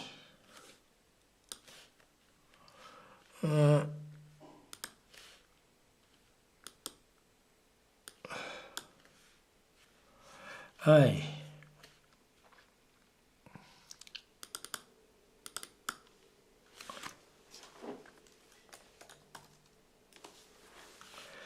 Weird. Weird significa extraño, significa raro, no raro de raro bonito, sino raro de es weird, es extraño, es repelente, es no muy normal. Es una palabra de difícil traducción, por cierto, pero Tim Walz fue el primero que describió al mundo MAGA, al mundo de Make America Great Again de Donald Trump, el Hitler naranja, como weird. Y es gente que, pues sí, ¿no? De pronto sea una señora de 80 años, con los pechos al aire, pero pintados, uno con la bandera de Estados Unidos y otro con un retrato de Donald Trump, y dices, normal no es. Que tú puedes querer mucho a tu candidato, pues normal no es. La ropa, las gafas que usan, los letreros, ¿no? Donald Trump sigue siendo mi presidente. Y van y le preguntan, oiga, pero es que su presidente es Biden. No, el verdadero presidente es Obama, que mueve las cosas desde el sótano, pero su letrero dice que Trump es el presidente. Ah, bueno, porque él es el verdadero presidente. Usted no está bien. Usted tiene un problema. Y esa palabra weird, precisamente, esa descripción, esa palabra para describir a Trump y a todo su corte de enloquecidos, la inventó precisamente este señor que se llama Tim Walz, que tiene 60 años, la misma edad que Kamala Harris, un año más que Kamala Harris, que tiene 59, y sin embargo parece mi papá y el abuelito de Kamala Harris. Hay gente a la que la vida la trata distinto, ¿no? Ni modo. El tipo, ¿quién es? Y quizás lo único que voy a hacer es presentárselos para que sepan a quién ha elegido Kamala Harris y por qué. Fue profesor de escuela, fue oficial del ejército estadounidense, no comisionado, es decir, no estuvo en combate nunca, y ha sido el 41º gobernador de Minnesota desde 2019, es decir, ha ganado 2 veces las elecciones, presidente de la Asociación de Gobernadores Demócratas desde 2023, desde el año pasado, fue miembro del Congreso del Congreso representantes, los diputados, pues fue diputado por los Estados Unidos de 2007 a 2019, son 12 años de experiencia legislativa, y fue miembro del Comité de Asuntos de los Veteranos del Congreso estadounidense de 2017 a 2019. Es un hombre que tiene posiciones relativamente conservadoras sobre ciertas cosas y tremendamente liberales en el sentido estadounidense de liberales, es decir, un poquito a la izquierda, no liberales como Ayuso, que quiere matar a los enfermos y mató un montón de ancianos durante la pandemia, no liberales de eso, sino liberales de los de Estados Unidos. Tiene posiciones liberales bien conocidas. Entonces, gente tan rara o tan diversa como Alexandria Ocasio-Cortez, que es lo más a la izquierda del Partido Republicano, por decirlo de alguna manera, o el senador independiente centrista Joe Manchin, que salió del Partido Demócrata, así como el exgobernador republicano moderado Larry Hogan, han dicho que es una excelente elección. Él fue el que, decíamos, el que utilizó el término weird por primera vez, y aquí es donde vas, de veras que son raros y de veras que están mal el equipo MAGA. Porque tú sabes que Donald Trump, si no lo sabes, porque no sabes inglés y no has visto los discursos de Donald Trump, que yo llevo ya demasiados años oyendo, desde 2015, madre mía. Uy. él busca siempre ponerle nombres, apodos a la gente, ¿no? Él es como el niño, a ver, es el bully, es el matón del patio escolar al que su papá le pegaba y su mamá nunca lo abrazó, y entonces se cobraba con todos allá afuera, ¿no? Es un pequeño delincuente narcisista y desagradable. Eso es Donald Trump, no es otra cosa. Y entonces le pone apodos a todo el mundo. Entonces es Crooked Hillary, la torcida Hillary Clinton. Y Ron DeSantis le puso Ron de Sanctimonios, que significa que es muy santimonioso. Que tenía que ver nada, pero como le sonaba. Y entonces el equipo de Donald Trump se enteró de algo extraordinario.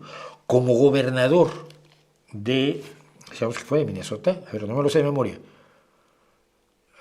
Sí, como gobernador de Minnesota, Tim Walz expidió un decreto según el cual las escuelas públicas tengan disponibles para las chicas de las escuelas públicas tampones y toallas sanitarias sin costo. Es decir, a todas las estudiantes menstruantes en los baños que utilizan habitualmente los alumnos del 4º al 12º grado en el sistema educativo estadounidense. Y entonces pues, la gente de Trump, que ha estado pensando mucho cómo insultarlo, encontró el nombre perfecto. Tampón Tim. Tim, el de los tampones. Y lo que dice Tim y su equipo es, eso es, yo soy el que garantiza los derechos de las mujeres, ¿sabes? Soy Tim, el de los tampones. Y vamos, que no puedes hacer nada peor en la vida que ponerle a alguien un apodo que pueda utilizar como orgullo. ¿Qué es la mejor forma? Cuando te pongan un apodo, cuando a alguien le ponen un apodo para denigrarlo, lo mejor que puede hacer es apropiárselo. Entonces los dejas sin argumentos. Yo me acuerdo cuando empezaron a llamarse a sí mismos mojados los migrantes sin papeles mexicanos a Estados Unidos, les llamaban wetbacks, espaldas mojadas, porque cruzaban muchos de ellos pues, a través de los vados que hay en el río Bravo, que llaman Río Grande en Estados Unidos. Y entonces como llegaban mojados, entonces espaldas mojadas. Cuando empezaron a llamarse a sí mismos wetbacks los inmigrantes sin papeles mexicanos, le quitaron el sentido y ahora nadie lo usa como insulto. Eso es lo que hay que hacer siempre. Es una buena elección según las personas que saben, y yo no soy uno de ellos porque él no lo conocía yo hasta hace tampoco una semana. Parece que es una buena elección. A mí me gustaba Pete Buttigieg, el actual ministro de Transporte o secretario de Transporte de los Estados Unidos, que además participó en las primarias para la selección de candidatos demócratas después de Obama. Me hubiera gustado mucho porque a él sí lo he oído hablar mucho y es un tipo con una claridad absolutamente maravillosa. Y tiene una característica que para muchos es un defecto que le quita votos. No, esto no me lo explico yo. Es gay. Tiene 2 hijos adoptados, está casado, tiene su marido y sus 2 hijos. Me parece muy bien. Me parece fantástico. Pero mucha gente no votaría por él por eso. Porque la Biblia dice que la homosexualidad es mala. La Biblia también dice también que hay que matar niños, pero ahí ya no hacen tanto caso los enloquecidos fanáticos. Entonces, yo creo que no lo puedo apostar, pero creo que es una de las razones por las que Pete Buttigieg quedó fuera de la terna final de candidatos a la vicepresidencia, de los cuales Kamala Harris acabó eligiendo a este. Coral Cardenal, me deja quitar esto. Coral Cardenal me pregunta, ¿deberían prohibirse las casas de apuestas, casinos y loterías o solo deben regularse? Problema. Si haces ilegal el juego, la gente sigue jugando ilegal. Esto es lo que, a ver si entendemos que hay cosas que pueden no agradarnos, pero que son inevitables. El juego, el alcohol, las drogas, la prostitución, la homosexualidad, son cosas que si las ilegalizas siguen ocurriendo, pero siguen ocurriendo en la ilegalidad, en el clandestinaje, y por lo tanto quedan en manos forzosamente de las mafias criminales. Hay que luchar en contra de las apuestas ilegales, por supuesto. Hay que luchar en contra de que se permita a los jóvenes menores de edad apostar. Mira, aquí hay 2 calles, hay una casa de apuestas. La odio. Y ves tú que va mucha gente joven. A la entrada tienes que mostrar tu tarjeta de identidad, tu documento de identidad español, para demostrar que tienes 18 años. Pero luego ves los grupitos que hay afuera y ves que hay chicos de 16 años que le dan el dinero al que tiene 18 para que entre y apueste. Y no hay nadie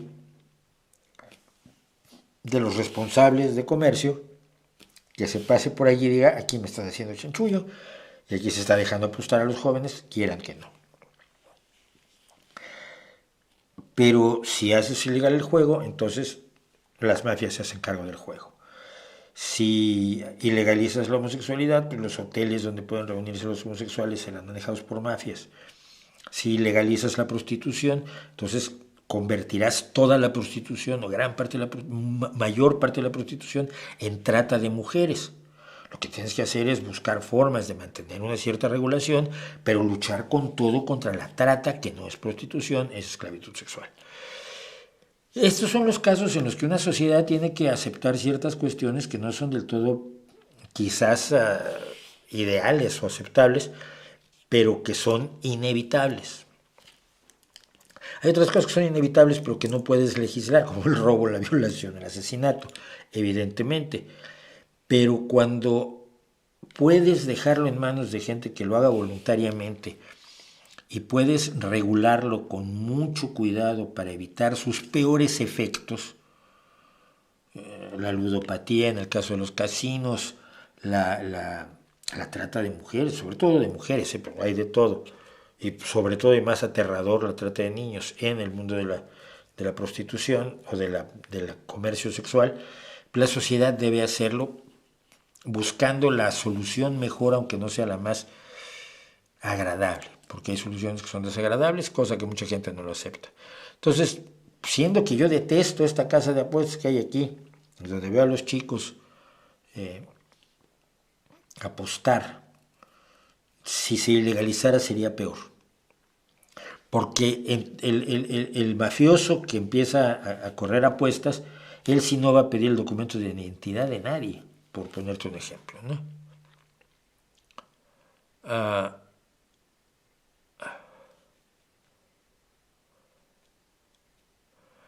15 años, yo sex adolescente y mi canal adolescente, mal chiste, muy mal chiste, Antonio.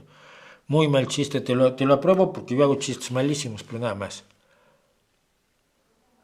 ¿Qué opina de la gente que a esa aleatoriedad armónica del universo que hace posible la vida le llama a Dios? ¿Es aleatorio o es armónico? Porque si es armónico no es aleatorio. Si algo es armónico, precisamente no es aleatorio. Estudia un poco de armonía musical. Estudia un poco de los fenómenos armónicos de cualquier trozo del espectro electromagnético, y lo que es armónico no es aleatorio. Aleatoriedad armónica es una invención. El hecho de que haya vida demuestra que existe Dios. ¿Por qué? ¿Qué clase de demostración es esa? El hecho de que tenga yo aquí un ratón de color negro demuestra que, no sé, que Robert De Niro es un excelente beisbolista. ¿Qué relación hay? No hay ninguna relación. Son palabras bonitas, pero las palabras bonitas no significan nada. Que las leyes del universo hayan permitido la aparición de la vida,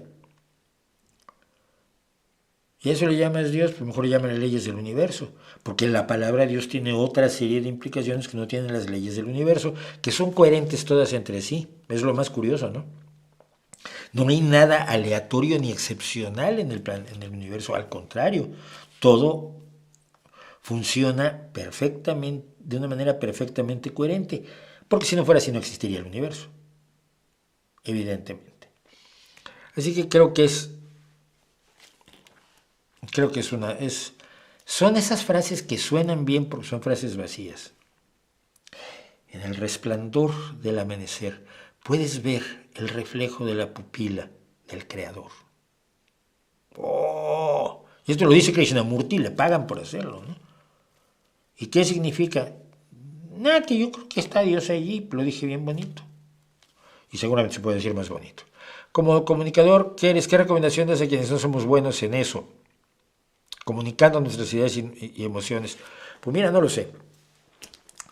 Pero hay una sola cosa de la que yo tengo una plena certeza en la vida, y es que con la práctica se mejora.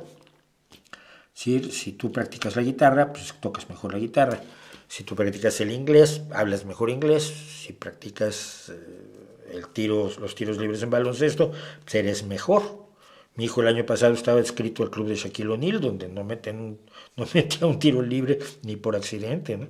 Y ahora está metiendo tiros libres. ¿Por qué? Porque ha estado horas en la pista, Entonces, lo primero que te recomendaría yo es que practiques la comunicación, es decir, que trates de poner en otras palabras cosas que ves y que atiendas lo que hacen los comunicadores, que veas cómo lo hacen otros, que es la otra forma de aprender. Oye, ¿usted cómo hace esto? Pues mira, lo hago así. Ay, pues voy a intentarlo yo y luego lo practico mucho y ya. Mira cómo los buenos comunicadores toman datos y los traducen de manera tal que sean comprensibles para otras personas. Esto significa tener cuidado del lenguaje, tener cuidado de la entonación, tener cuidado del estilo que vas a adoptar. Mi estilo, por ejemplo, es tremendamente desenfadado, sarcástico, irónico, a veces agrio y amargado, por lo menos la impresión que doy, me dicen, y tremendamente poco especializado. Otras personas adoptarán otros estilos, pero que sea un estilo con el que tú te sientas cómodo y que veas que consigue los objetivos que quieres. Tengo que explicar cómo se hace pensar en uno de mis programas de televisión favoritos, Forjado a Fuego, cómo forjas una hoja. Tengo que explicar que tienes la forja, que tiene que tener esta temperatura, y metes un tipo de acero, pero tiene que ser así asado, y le pegas, y cuentas la historia, cuenta la historia y practica contar historias. Gracias por lo de los mitos del ateísmo. Saludos desde Costa Rica. Los micrófonos, los Hollywood, son excelentes, pero necesito que me ayuden Voy a hablar con un amigo mío para que me mande alguien que me ayude a resolver todos los problemas de audio que tiene este canal. Bueno. Seguro el yate de Mauricio está anclado a un lado del de Salinas Pliego, que por cierto acaba de chocar con el de la viuda de Steve Jobs. Dios mío, ¿de qué chisme se entera uno? En Mónaco, el yate de un señor que me cae mal chocó con el de la viuda de un señor que me caía bien, pero que se dejó morir a lo estúpido. ¿Crees que ante la tipificación del feminicidio debe existir la tipificación del masculinicidio? No. Mira, la gente no entiende, porque no le explican y porque hay malos comunicadores, qué es lo que se entiende por feminicidio.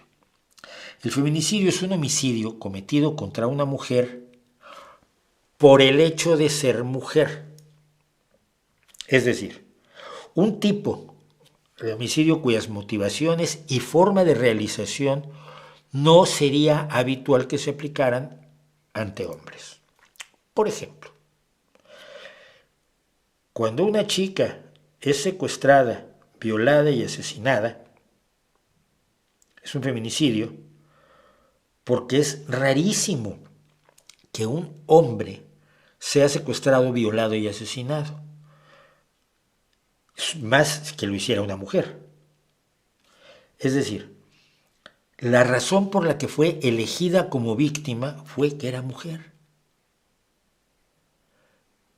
Si la razón por la que fue elegida como víctima es una mujer, es una caracterización adicional del homicidio que crea la figura del feminicidio, que te explica las motivaciones y los métodos de ejecución del homicidio, del asesinato, en términos de quién era. que si hubiera sido un hombre no le habría pasado, o las probabilidades de que le hubiera pasado sean bajísimas. ¿Sí? La mujer que es asesinada por su marido o por su pareja, generalmente se considera feminicidio. ¿Por qué? Pues porque generalmente las mujeres no matan a su pareja. Pasa, no digo que no pase, pero generalmente la causa por la que la mujer es asesinada es porque es más débil, porque ha sido manipulada, porque ha sido víctima de abuso durante años hasta llegar finalmente al asesinato. Si fuera hombre no le habría pasado. Y se demuestra esto por el hecho que a la vasta mayoría de los hombres no les pasa, y la cantidad de hombres a los que les pasa es minúscula comparado con la cantidad de mujeres que son asesinadas por sus parejas por ser mujeres. Cuando en la India un padre mata a su recién nacida porque es mujer, es un feminicidio. Porque la mató por ser mujer, porque es un deshonor para sus bonitas joyas de la corona y su perfecto ADN, sus cromosomas masculinos. Es un deshonor haber producido una niña y por lo tanto hay que matarla. Si una mujer en Irán es asesinada por no traer el velo correctamente, es un feminicidio, porque ningún hombre lo mata a la policía moral de los ayatolas sanguinarios por traer mal puesto el velo, porque los hombres no usan velo. ¿Entiendes por qué existe la característica de feminicidio y no así como una forma especial de homicidio, mientras que los otros son homicidios? A poca gente la matan por el hecho de ser hombre. Y dicho eso, bueno, no voy a decir, voy a contestar otra cosa. ¿Por qué tanta gente de izquierda sigue apoyando el régimen de Maduro a pesar de todas sus contradicciones y injusticias? No, eso lo vamos a hablar ahora que hablemos del caso de Venezuela.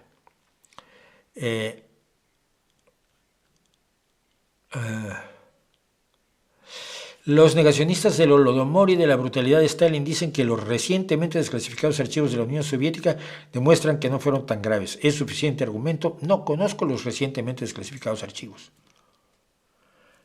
Pero siempre que alguien dice que una masacre no fue tan grave, quiere decir que fue grave. Cuando los negacionistas del Holocausto, yo tenía uno, Bismi, sí, porque decía que era Bismarck, se creía Bismarck. En un foro que teníamos de internet había un nazi que se llamaba Bismarck. Y Bismarck decía, ni de coña fueron 6 millones de judíos. Yo le decía, vale, 5 ya está bien, o sea, 5 ya es aceptable. Si no fueron 6 millones de judíos los asesinados en los campos de exterminio nazis, y solo fueron 5, o 4, o 3, o 2 millones, ¿es menor el crimen? No. Es una idea rara que tienen. Niegan que fueron 6 millones y bajan la cifra, de pronto ya los nazis eran buenas personas que regalaban gominolas por la calle. Y no es cierto.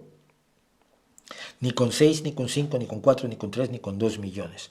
El exterminio sistemático de una gran cantidad de seres humanos por el solo hecho de ser quienes son es un crimen, no importa cuántos fueron. Y en el caso del Holodomor, quitarle sus cosechas a los campesinos, sabiendo que los vas a matar de hambre, es un crimen. A los campesinos ucranianos y a los campesinos kazajos, no lo olvidemos. El Holodomor es en Ucrania, pero está la masacre kazaja, que es exactamente al mismo tiempo. Ah, pero es que no mataron a 13 millones, solo mató a 5 millones Stalin. Ay, qué bueno es el padrecito Stalin. Mira nada más cómo hemos estado hablando tan mal de él si solo mató a 5 millones de ucranianos y 2 millones de kazajos. ¿Qué clase de estúpido argumento es ese? Es que por favor. Ay. Así que no creo que los recientemente desclasificados archivos, que si tienes acceso a ellos, te agradecería que me dieras la URL, no creo que demuestren que no fue tan grave, creo que demuestran en todos los casos que sigue siendo terriblemente grave. Y ahora, con todos ustedes, siendo las 20:32, vamos a hacer nuestra pausa dedicada a Primo Levi, un hombre que, además, si mal no recuerdo,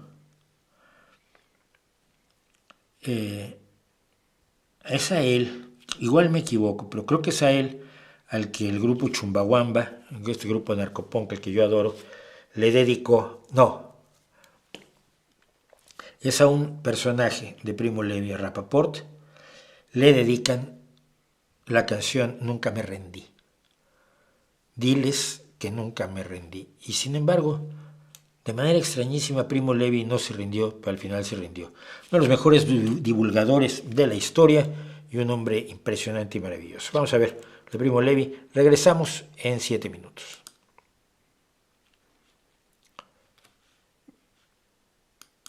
Perdón, decía yo.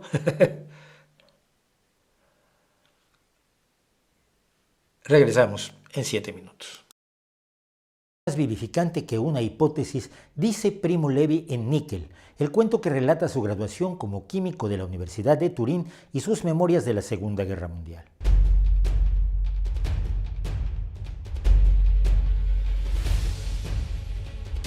En 2006, The Royal Institution de la Gran Bretaña determinó mediante votación pública que el mejor libro de ciencia jamás escrito, al menos hasta ese momento, era... En 2006, The Royal Institution de la Gran Bretaña determinó mediante votación pública que el mejor libro de ciencia jamás escrito, al menos hasta ese momento, era La tabla periódica, del químico italiano Primo Levi. Los finalistas, que habían sido seleccionados por diversos personajes de distintas especialidades, habían sido además El anillo del rey Salomón, del premio Nobel Konrad Lorenz, Arcadia, de Tom Stoppard, y El gen egoísta, del etólogo británico Richard Dawkins. La tabla periódica no es un ensayo ni una obra de divulgación al uso. Es una colección de cuentos cortos, 21 relatos que tienen como su pretexto cada uno a un determinado elemento químico y que además de narrar las características de ese elemento, sus compuestos, sus propiedades y peculiaridades, cuenta historias apasionantes y humanas, algunas de fantasía heroica, otras de cotidianidad, amor, amistad, familia, método experimental, usándolos como punto de partida. Un libro que ya tantas décadas después de su publicación, en 1975, sigue siendo una joya de la literatura y de la aproximación a la ciencia. Probablemente en otro tiempo, en otro lugar, Primo Michele Levi habría sido solamente un químico industrial apasionado con su disciplina, se habría limitado a trabajar en una empresa y se habría jubilado satisfecho de una labor bien realizada durante 3 o 4 décadas. Ciertamente no habría tenido las experiencias que lo llevaron a escribir la tabla periódica. Pero las circunstancias de su vida lo llevaron a ser, además de químico industrial, partisano, poeta y uno de los más conocidos supervivientes del campo de exterminio de Auschwitz, sin todo lo cual su libro sobre los elementos químicos no habría sido escrito nunca. Primo Levi nació en Turín, Italia, el 31 de julio de 1919. Era el primogénito de una familia no creyente, liberal e ilustrada, con ancestros judíos sefarditas. Entre su nacimiento y el de su hermana en 1925, Italia había pasado a ser gobernada por el fascismo de Benito Mussolini, que había fundado su movimiento el mismo año del nacimiento de Primo y se había erigido en dictador absoluto para cuando nació su hermana Ana María. En 1938, el gobierno fascista promulgó el decreto de la ley racial que restringía los derechos civiles de los judíos y los excluía de los puestos públicos y de la educación superior. Pero como el joven Primo Levi se había matriculado en química en la Universidad de Turín en 1937, la interpretación de la ley racial determinó que no era retroactiva y los alumnos inscritos antes de que se promulgara pudieron continuar con sus estudios, pero con el estigma de su origen familiar. Mussolini declaró la guerra a los aliados en 1940, consolidando su alianza con Hitler, y pronto empezaron los bombardeos aliados en territorio italiano, incluida, por supuesto, la ciudad de Turín. Primo Levi, entre los destrozos de la guerra, se licenció con honores en química en 1941. Pero el título le valía de poco para ganarse la vida porque en él venía inscrita la indicación de que era judío. Fue necesario que falsificara documentos para conseguir un empleo en una mina en el norte de Italia. Volvió a Turín en 1943 a la muerte de su padre para huir de inmediato con su madre y su hermana hacia el norte de Italia. En 1943, la persecución contra los judíos alcanzaba su punto más alto mientras el liderazgo italiano se desmoronaba. Los aliados habían invadido Sicilia y se preveía un desembarco en la Italia continental. Los desastres militares en el norte de África habían debilitado políticamente a Mussolini, que fue depuesto ese mismo año, después de lo cual rápidamente Italia firmó un armisticio con los aliados. La reacción de su hasta poco antes aliado Adolf Hitler fue inmediata: invadir el norte de Italia. El mismo día del armisticio, el químico huyó a Torino y poco después se unió al movimiento de resistencia armada justicia y libertad. Su aventura como guerrillero antifascista duró apenas 2 meses. En diciembre fue arrestado por la milicia fascista y, siendo judío, en lugar de ser fusilado como partisano de izquierdas, fue entregado a los nazis. Y en febrero de 1944, deportado a Auschwitz, donde sobrevivió echando mano de sus habilidades profesionales y personales hasta que el campo fue liberado por el Ejército Rojo Soviético en enero de 1945. Después de un largo periplo europeo, Primo consiguió volver a Turín, al mismo piso en el que había nacido en octubre de ese año. Comenzaba entonces otra odisea: conseguir empleo en un país durante una difícil reconstrucción. Mientras buscaba colocarse en alguna empresa como ingeniero químico, Levi empezó a contar historias de Auschwitz y en 1946, con apenas 27 años de edad, descubrió su segunda vocación: la literatura. Primero en la forma de poemas relacionados con su experiencia en el más famoso campo de exterminio del delirio nazi. Para cuando se empleó como director técnico de una empresa química en Turín y se casó, descubrió que ya no podía dejar su segundo oficio. Y, a partir del libro Si esto es un hombre, de 1947, publicaría un total de 14 libros de memorias, cuentos, incluidos 2 de ciencia ficción, originalmente escritos bajo seudónimo, poemas y novelas, siempre impulsado por la convicción de que tenía la obligación de dar testimonio de la bajeza humana y de la grandeza que la enfrenta. Todo además desde el punto de vista de un no creyente religioso, un ateo confeso. Primo Levi siguió trabajando en empresas químicas, incluso llevando un tiempo la suya propia, hasta 1977, cuando se retiró con 58 años de la química para dedicarse solo a escribir. En 1987, reconocido como autor, pero rechazado por algunos de sus protagonistas, como los soviéticos que se negaban a publicarlo en ruso, Levi trabajaba en un nuevo libro de relatos que enlazaba la química con historias humanas: El doble enlace, referido al enlace químico de 4 electrones. Nunca lo terminaría. El 11 de abril de 1987, después de recibir el correo en su piso de Turín, el mismo piso en el que había nacido, cayó por el hueco de la escalera desde la 3ª planta y murió. Oficialmente, su muerte fue un suicidio, aunque muchos a su alrededor han puesto la determinación en duda y consideran más viable que su caída fuera un accidente. En 1990, el grupo de anarcopunk Chumbawamba escribió y grabó la canción Rapoport's Testament, I Never Gave Up, el testamento de Rapaport, Nunca me di por vencido, canción inspirada en el cuento capaneo de Primo Levi sobre un personaje que afirma que pese a la humillación y al hambre, Hitler no lo había vencido. Levi está también presente en la música e imágenes de Manic Street Preachers y de Peter Hamill de Van de Graaff Generator.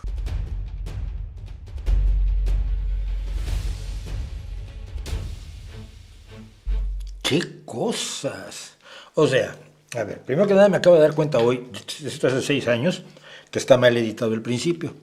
Y segundo, sí, claro, Rapaport, el testamento de Rapaport lo hizo Chumbawamba, pero ya no me acordaba yo que lo había incluido en este pequeño artículo que luego grabé como uno de los cortos de cosas que sabemos. Genera uno tanto material, y esto es algo que la gente debería tener claro, que no me lo sé de memoria todo, ¿no? Dicen, a veces en un video hace 7 años dijiste tal cosa, seguramente, pero tendría que volverlo a ver, porque siempre estoy en lo que viene después más que estar en lo que venía antes. Pues sí, efectivamente, Chumbawamba hizo Rapoport's Testament, es maravillosa, es una de las mejores canciones, es un grupazo y sigue siendo un grupazo. Me preguntan, ¿crees que si Trump es derrotado, Bannon y la Heritage Foundation pondrán sus ojos en Ron DeSantis para posicionarlo como el nuevo líder de la ultraderecha? No. Ron DeSantis está más quemado que la moto de un hippie que empezó a andar en ella en 1966. O sea, Ron DeSantis no tiene futuro político. Creo que hay una gran cantidad de loquitos en el Senado y en la Cámara de Diputados en los Estados Unidos que podrían ser los elegidos. Pero mira, la Heritage Foundation nunca eligió a Trump, como lo conté yo en el video sobre el proyecto 2025. La Heritage Foundation no quería a Trump, pero una vez que lo tenían, pues decidieron usarlo. La Heritage Foundation va a usar a quien sea, tampoco querían a Reagan, Reagan no era su creación, era un actor. Pero lo usaron y lograron que gran parte de sus visiones políticas fueran adoptadas por Ronald Reagan, por Bush, y actuaron en contra de Clinton y de Obama. Entonces, ellos no van a poner gente. Y esto de poner y quitar gente, le tengo que dedicar más tiempo, porque siempre la gente cree que hay alguien allá atrás, ¿no? Pero ya que estábamos hablando de Venezuela, pues vamos a hablar de Venezuela, del fraude, las pruebas, todo eso. Miren, la semana pasada hice yo este pequeño segmento que intitulé después Creerle a Maduro. Y en él decía yo, esencialmente, que todo parecía indicar que había un fraude, pero que había que probarlo. Me han dicho cómplice de Maduro. Es que es de locos. Me han dicho miembro de la Internacional Comunista, del socialismo del siglo XXI, el Grupo de San Pablo, el Grupo Puebla, el grupo de los peores satánicos del universo, un malvado que maltrata al pobrecito pueblo venezolano. Me han puesto de todos los colores gente que no entiende que se necesitan pruebas para que la comunidad internacional actúe. Que ellos pueden estar completamente convencidos de que Maduro cometió un fraude. Yo también estoy convencido. Mi problema, ¿sabes cuál es? Cuando se acerca alguien y me dice, ¿puedes probarlo? No, necesito presionar para que el CNE, el Consejo Electoral venezolano, dé las actas y se puedan cotejar con las actas que ha publicado la gente de la oposición en general, y vea yo si son las mismas actas. Si las de Maduro están alteradas y estas sé que no hubo tiempo de alterarlas, pues entonces el fraude queda demostrado. Ahora sí podemos hablar. Pero sin pruebas, lo único que tenemos es la convicción. La frase esta de López Obrador, no tengo pruebas pero tampoco dudas, no te sirve de nada. Necesitas, sobre todo para la población internacional, tener pruebas. Yo estoy en la misma posición que Boric y que la socialdemocracia europea, que el grupo de socialistas y demócratas del Europarlamento. Por cierto, quiero ver si ahora sí puedo traer a Jonás Fernández a hablar otra vez al canal, y la Internacional Socialista y toda la gente medianamente decente. No tengo dudas de que Maduro ha intentado cometer fraude. No puedo reconocer su presidencia porque necesito que me demuestre que no hubo fraude. Necesito que me demuestre que es legítimo. El resultado que nos dio la noche de las elecciones, el CNE, así como sacado de la mano. Uy, 51% contra 44%. Y mira qué cómodo. ¿Y tienes los datos? No. ¿Y por qué no tienes los datos? No, hombre, no tienes una idea. Esto es terrible. Es que el perro se comió mi tarea. ¿Cómo que el perro se comió tu tarea? Sí, el perro se comió mi tarea. Eso es lo que ha dicho, por lo pronto, Maduro. O sea, le ha echado la culpa a Elon Musk. Lo hackeó Elon Musk. Le ha echado la culpa al sionismo internacional. Por supuesto, si tienes que echarle la culpa a los judíos, sabes que mucha gente te va a aplaudir nada más por eso. Son antisemitas. He decidido acudir al Tribunal Supremo de Justicia de Venezuela. Oye, pues si tú dices que está todo legal, ¿para qué vas al Tribunal Supremo de Justicia? O sea, es como si, y lo decía alguien con mucha inteligencia, es como si tú metes un gol, el árbitro da el gol y entonces pides el VAR. No que ya era gol y tu árbitro no había dicho ya que era gol, ¿por qué pides el VAR? Por supuesto, el candidato opositor, Edmundo González Urrutia, se negó a ir a la citación que hizo el Supremo para certificar los resultados, es decir, para obligarlo a aceptar los resultados, porque puedes obligar a los candidatos, si no, acuérdense de la candidata en Bielorrusia que venció a Lukashenko en las anteriores elecciones y que la convencieron de que la detuvieron un poquito y rápidamente la convencieron de que dijera, ay no, perdí, y luego saliera huyendo de Bielorrusia antes de que la mataran. Acciones legales contra los opositores. De hecho, ya hay órdenes de aprehensión, o por lo menos de investigación, contra Edmundo González y la líder de la oposición, María Corina Machado. Se ha detenido a testigos. El régimen de Maduro ya lleva 24 muertos y más de 2.200 detenidos, que son las últimas cifras de la represión. La represión contra las protestas de la gente que dice que aquí parece haber habido un fraude. La gente dice que hubo un fraude. Pero a toda la gente a la que me decía, tú te ves muy tibio porque no dices hubo fraude.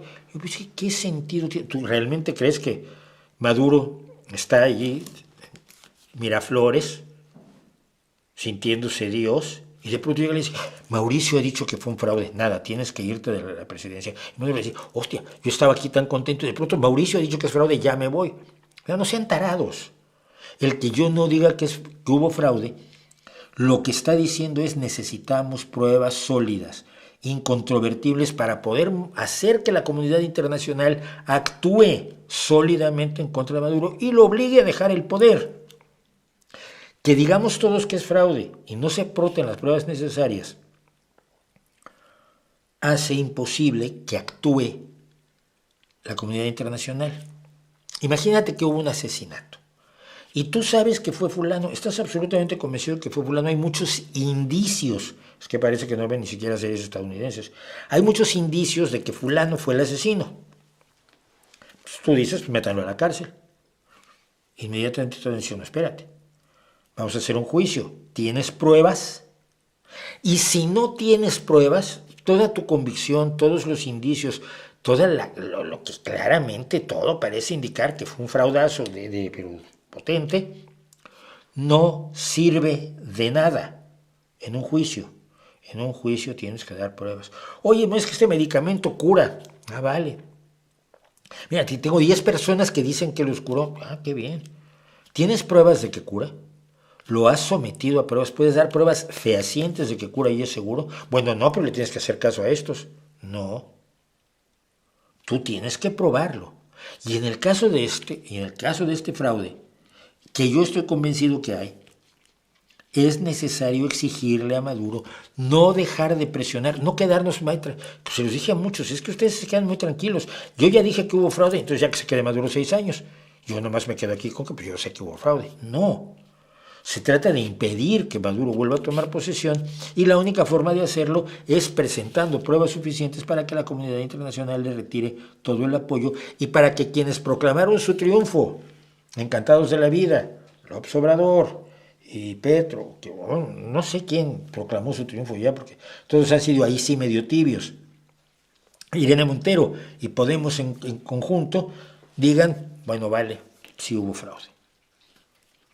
Que tengan que admitirlo porque las pruebas sean incontrovertibles. Si no, todo esto es una pelea, una discusión de patio escolar de la que se ríe el bigotón. Se ríe.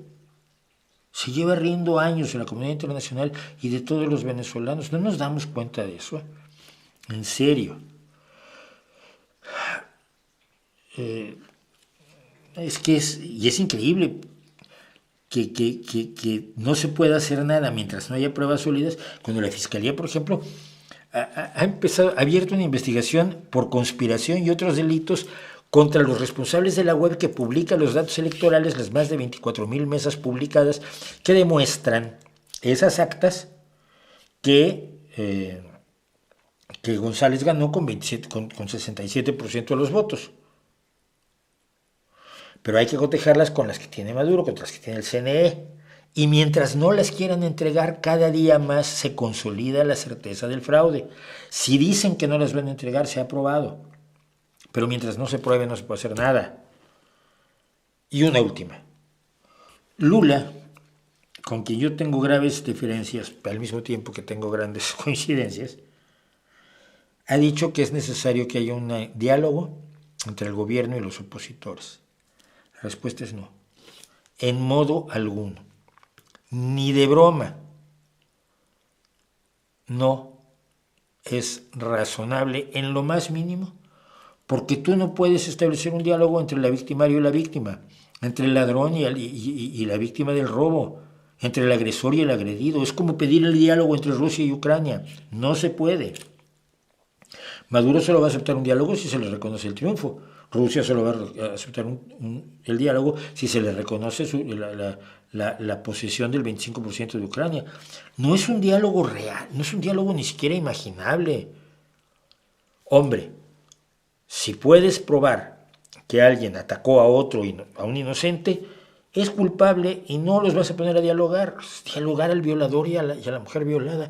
Es que ¿a quién se le ocurre? Suena muy razonable, pero solo suena muy razonable, no lo es. El problema es que cuando tú estás en contra de Maduro, si no estás, el solo hecho de estar en contra de Maduro puede hacer que te digan cosas como esta barbaridad que ha dicho Andrés Manuel López Obrador. Ah, no, espera, ¿dónde lo tengo? Ah, no. Es que tengo que cambiar a otra cosa. Vean lo que dijo. Están enojados los camaradas. Ustedes saben que se piensa el Partido Comunista, ¿no? Pues hay partidos comunistas, estaba yo viendo, yo no sabía, que el Partido Comunista de Venezuela está a favor de la oposición.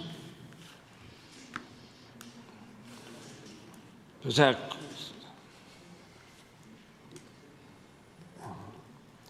y en otros casos también ha sucedido, he visto eso. Por eso no hay que estar etiquetando, ¿no? ¿Has visto qué en otros casos, Andrés? ¿Qué otros casos has visto? Yo he visto a los partidos comunistas hacer muchas tonterías, sí, pero no está con la oposición. El tema es que en su propio Twitter, el Partido Comunista de Venezuela dijo, señor presidente, defender las libertades democráticas del pueblo trabajador y el Estado de Derecho no nos convierte en aliados de la reacción. Yo estoy en contra de los comunistas en general, no estoy de acuerdo con la visión comunista, pero en mi caso, defender las libertades democráticas del pueblo trabajador y el Estado de Derecho tampoco me convierte en aliado de la reacción, como algunos me dijeron que era yo. ¡Ay, sí! En la elección, luego nos entera, nos cuenta en su Twitter el Partido Comunista de Venezuela que ellos respaldaron una candidatura independiente de los dos bloques. Había Maduro, Edmundo y 10 candidatos más. Uno de esos 10 candidatos estaba respaldado por el Partido Comunista de Venezuela y dice que su partido, el más antiguo del país, fue ilegalmente judicializado y nuestra tarjeta electoral fue secuestrada para hacerle creer a la opinión pública que la militancia comunista respalda las políticas antiobreras y antipopulares de Maduro. Miren, dicen que la perra es brava hasta los de casa muerde. Si Maduro es tan de izquierda, debería estar con los comunistas, ¿no? Que se supone los que están más a la izquierda. Ahí están los anarquistas, pero... Entonces, ante esta maniobra antidemocrática, ningún gobierno del mundo defendió los derechos políticos del Partido Comunista Venezolano, eso es cierto y está mal.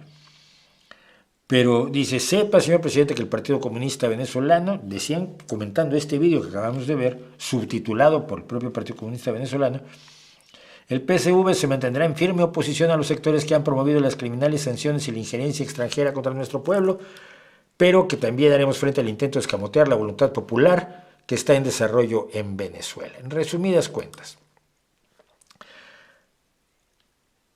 es tan absolutamente maniqueo López Obrador que solo concibe dos posibilidades: o estás con Maduro y con el bien, o eres de los malos. Pero no se dan cuenta que así ha manejado toda su presidencia. Son 6 años de esta estúpida monserga. Si no estás conmigo, eres conservador, eres fifí, eres malvado, estás con los enemigos del país, estás con el PRI, con el PAN. Ay, no, que el PRI y el PAN están conmigo, están todos ya en Morena.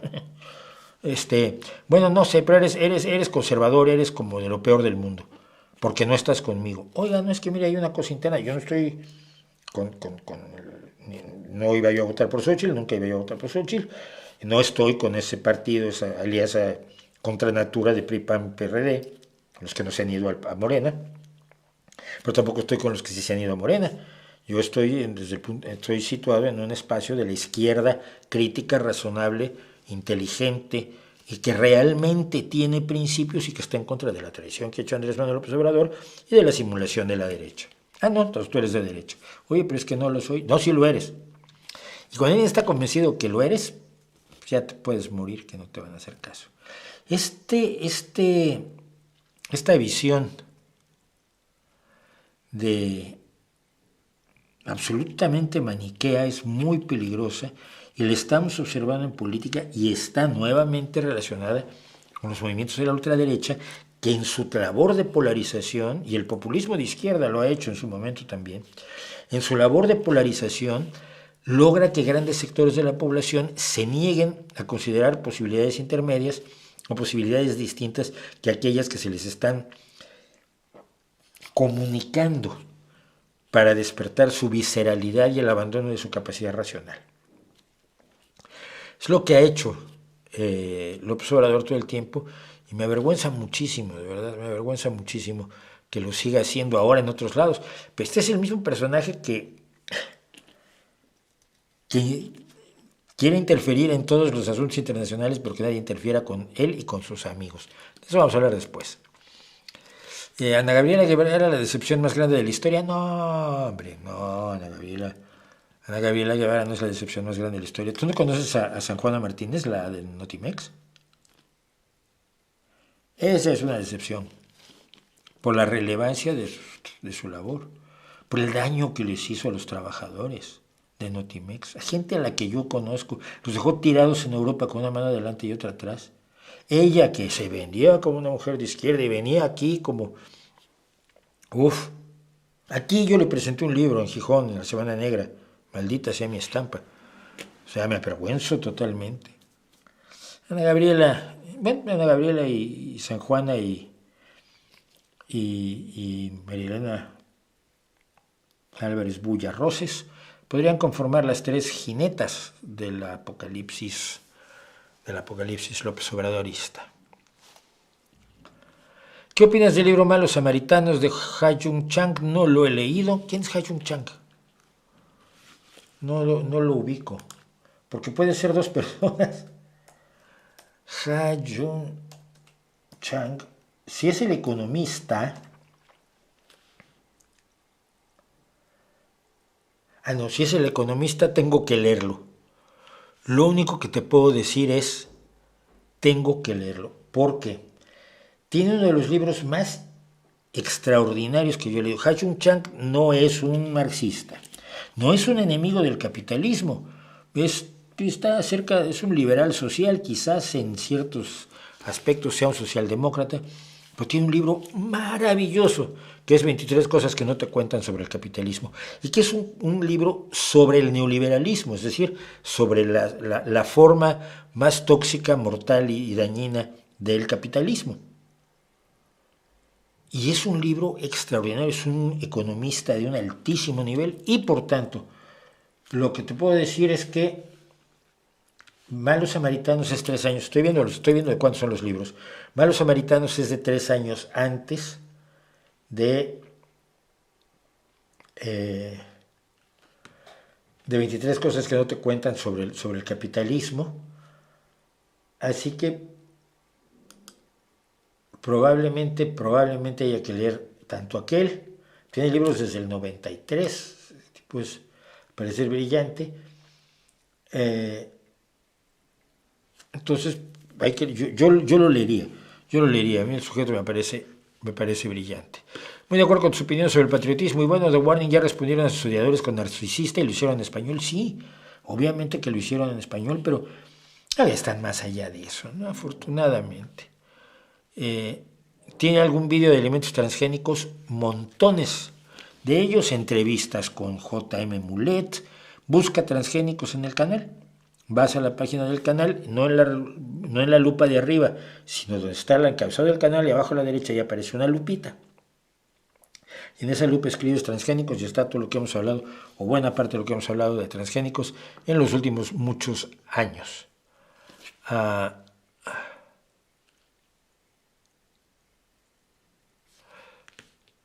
Dice David del Castillo, por lo que sabemos a nivel historiográfico, las bombas atómicas sobre Japón se lanzaron sobre supuestos que indicaban que sí se salvarían vidas rindiendo a Japón. A día de hoy parece que era cierto, sí, pero convence de ello a las personas que se limitan a decir, no, pues es que estuvo muy mal matar a 200,000. Pues sí, es que mira, en las guerras se muere gente y si tratas de matar a la menor cantidad de gente estás haciendo el bien, aunque hagas el mal.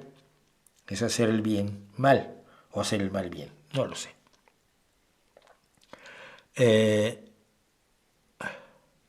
No, te equivocas, David. Dice, hubo jefes militares japoneses que llegaron a decir que si llegaba el caso, la población lucharía contra los aliados con lanzas de bambú. No. Hubo 4 años de entrenamiento de la población que llevaban a cabo entrenamientos militares con distintas armas, incluidas las lanzas de bambú. Pero esto era una formación obligatoria que ordenaba el emperador que hicieran todos sus súbditos en Japón. Y hay fotografías de los grandes grupos de gente preparándose para la invasión desde al menos 1942. ¿Qué religión, creencia o mitología te mola más a nivel imaginativo? ¿Qué religión mitológica me gusta más? Porque las religiones mitológicas tampoco ubico muchas. Estoy pensando en religiones mitológicas, sí. No, porque el Señor de los Anillos en el fondo pues, no tiene una religión detrás, ¿no? Tiene magia, la magia es genial. Harry Potter tampoco tiene magia, el Juego de Tronos tampoco tiene una religión determinada. O tiene una visión de religiones tribales, que son religiones razonables, porque así eran antes de que se convirtieran en una transnacional. Pero qué buenas religiones, creencias. A mi nivel imaginativo, ninguna. Mitología, sí, por supuesto, la del Señor de los Anillos por encima de todas. Y sí. ¿Por qué borran sus propios? No sé. ¿Cree que toda la polémica de los conservadores contra Imán Khelif viene también del racismo? No. Viene de que no se sabe si es trans, es intersex, es una mujer con alto recuento de testosterona o qué. Una vez que se resuelva eso, entonces se pueden tomar posiciones.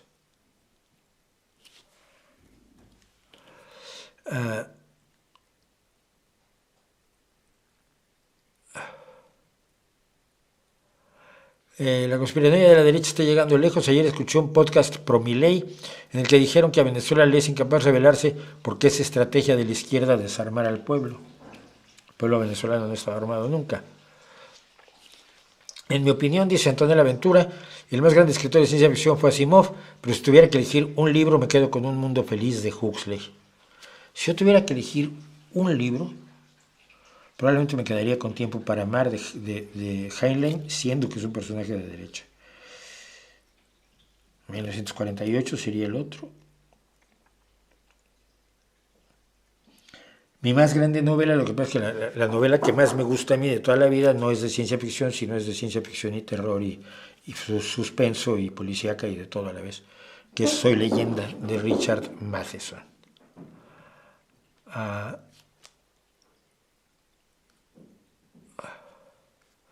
Bueno, vamos a ver otra cosa que teníamos pendiente, porque querían que lo contara y yo pues, lo cuento, total. Mauricio, secretario de Agitación y Propaganda. A ver, esta historia es muy rara y tengo que contar muchas cosas para llegar a ella, pero empecemos por aquí. En 1988 en México se dio el único momento realmente de esperanza política que yo he conocido en mi vida, y que fue cuando un señor que se salió del PRI, con otros señores que salieron del PRI, salieron con un discurso potentemente socialdemócrata que atrajo la atención de la izquierda, fundamentalmente marxista de México, y atrajo la atención de los socioliberales y atrajo la atención de los socialdemócratas que vivíamos calladitos, porque en el momento que decías que era socialdemócrata venían los marxistas, te pegaban con un palo, o los trotskistas, que es la versión más venenosa del marxismo, o una de las versiones más venenosas del marxismo. El maoísmo tampoco anda mal. Bueno, yo me peleé con trotskistas toda mi vida, ni modo. Y En 1988, ese señor que salió del PRI y empezó a tener un discurso que atrajo un montón de gente y finalmente atrajo un montón de partidos que formaron el Frente Democrático Nacional, pues era Cuauhtémoc Cárdenas, hijo de Lázaro Cárdenas, probablemente el mejor presidente que tuvo México. Y entonces, aquí lo tenemos en el Zócalo, rodeado de gente. Yo, que entonces era periodista, pues no podía tomar posición abiertamente, pero pues, como te encontrabas, iba a Querétaro, yo estaba en Querétaro como corresponsal de Excelsior, y él iba a Querétaro y te encontrabas a todos los periodistas que conocías tú. ¿Qué estás haciendo? Yo estoy cubriendo, ¿para qué? No es para el periódico deportivo para el que yo escribo. Estás cubriendo un mitin político para un periódico deportivo. Sí, que les interesa mucho. Todo el mundo quería ir a Cárdenas. Y entonces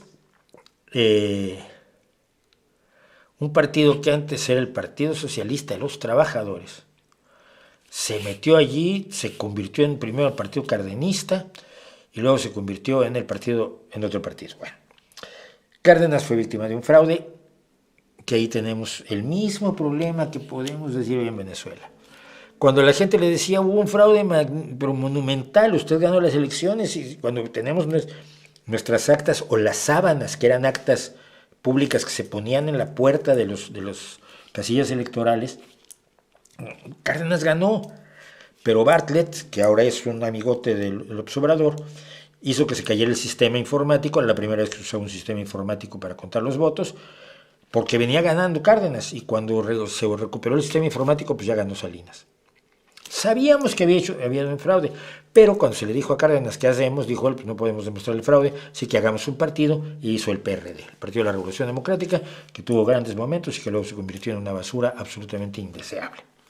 Dicho eso, el Partido Socialista de los Trabajadores, que se convirtió en Partido Cardenista, se convirtió después en el Partido del Frente Cardenista de Reconstrucción Nacional, el PFCRN.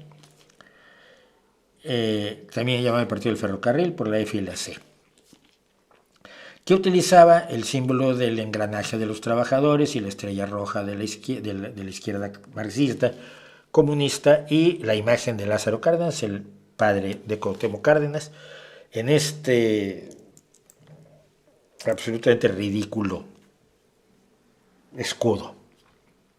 Y empezó a cobrar. ¿Por qué? Porque los partidos que tienen votos pues cobran subvenciones en todos lados, porque si dependiera solo de sus cuotas, pues entonces los partidos ricos siempre serían los que ganan, y se trata de que no pase eso, sino que haya cierta equidad y que sean las propuestas electorales las que te ganen los votos y no la cantidad de dinero que puedes gastar. Y entonces el líder de este negocio, que era Rafael Aguilar Talamantes, pues empezó a vivir como príncipe de su partido. Bien, en ese partido estaba militando un señor que había sido guerrillero en Guerrero, Francisco, no me acuerdo cómo se apellidaba, un tipo muy amable, muy simpático, muy bonachón, muy grandote él, bigotón, huertote. Y a él lo conocí porque ahora estaba de periodista, después de haber sido guerrillero y de estar dentro de este partido, de este pseudo partido, pues era periodista, escribía en algún lugar. Y un grupo de periodistas, ahí lo conocí, nos reuníamos todos los miércoles en el antiguo Hotel Reforma, en la Avenida Reforma, precisamente en México. Desayunábamos ahí todos los miércoles y desayunábamos con algún político. Ahí desayunamos con Zedillo, y Zedillo se enojó conmigo. Ahí desayunamos con Cuauhtémoc Cárdenas, y Cuauhtémoc Cárdenas, lo primero que hice fue reclamarle una votación que no estaba yo de acuerdo que hubiera hecho el PRD. Sí, yo había visto a Cárdenas años atrás, pero nunca me había sentado a conversar con él.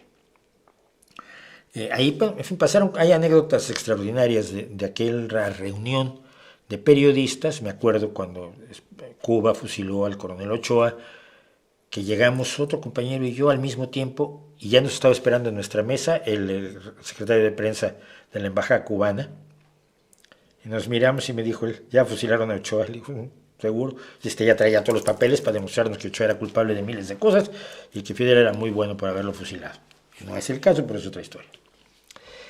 Y un día Francisco me dice, oye Mauricio, quiero hablar contigo, necesito que vengas a las oficinas del partido. Bueno, mira, la semana que entra, después del desayuno, nos vamos a las oficinas del partido y conversamos. Sí, cómo no.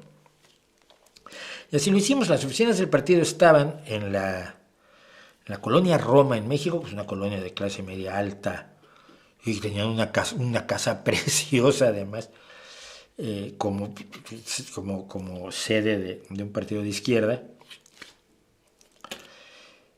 Y me senté, este tío tenía un escritorio como el del zar de Rusia, y me senté ahí con, ay, ¿qué pasa? ¿Qué quieres, Paco? Dice, no, mira, es que pues, hemos estado hablando, y estoy hablando con Aguilar Talamat, con Rubén, con el presidente del partido, y te queremos ofrecer que seas el secretario de agitación y propaganda del partido. Yo quedé como si me hubieran abierto el suelo y a ver, primero que nada, la Secretaría de Agitación y Propaganda es una secretaría histórica de los partidos marxistas. Es decir, no es exactamente una secretaría de comunicación, como haríamos nosotros una secretaría de prensa, o un gabinete de prensa, una secretaría de comunicación, secretaría de medios. No, era agitación y propaganda porque sonaba mucho más bolchevique el asunto, pero que ya en 1990 y tantos que fue esto, a ver, sí,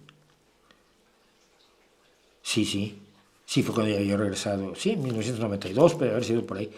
Esto sonaba pero antiguo de carpeto betónico, ¿no? Pero como secretario de agitación y propaganda, sí, mira, se trata de que tú te encargues de la imagen del partido y de la comunicación y de esto y del otro, trabajarías mediodía y te vamos a dar un sueldazo que vas a hacer el visco todos los días. Y yo siempre he conseguido más o menos vivir bien sin vivir con lujos. Lo del Bugatti Veyron no es cierto, no tengo ni coche. Pero le dije, a ver, hasta donde yo tengo entendido, que más o menos conozco la estructura de los partidos políticos, una persona alcanza una secretaría dentro de un partido por tener un historial de militancia, porque primero que nada por creer en los principios del partido. Yo no creía en los del partido, el partido del Frente Cardenista de Reconstrucción Nacional. Pero creer en los principios del partido y por lo tanto afiliarse al partido. Y una vez que está afiliado en el partido, trabaja por el partido y va subiendo de acuerdo al esfuerzo que ponga voluntariamente y militantemente por el partido hasta llegar a ser, por ejemplo, secretario de agitación y propaganda.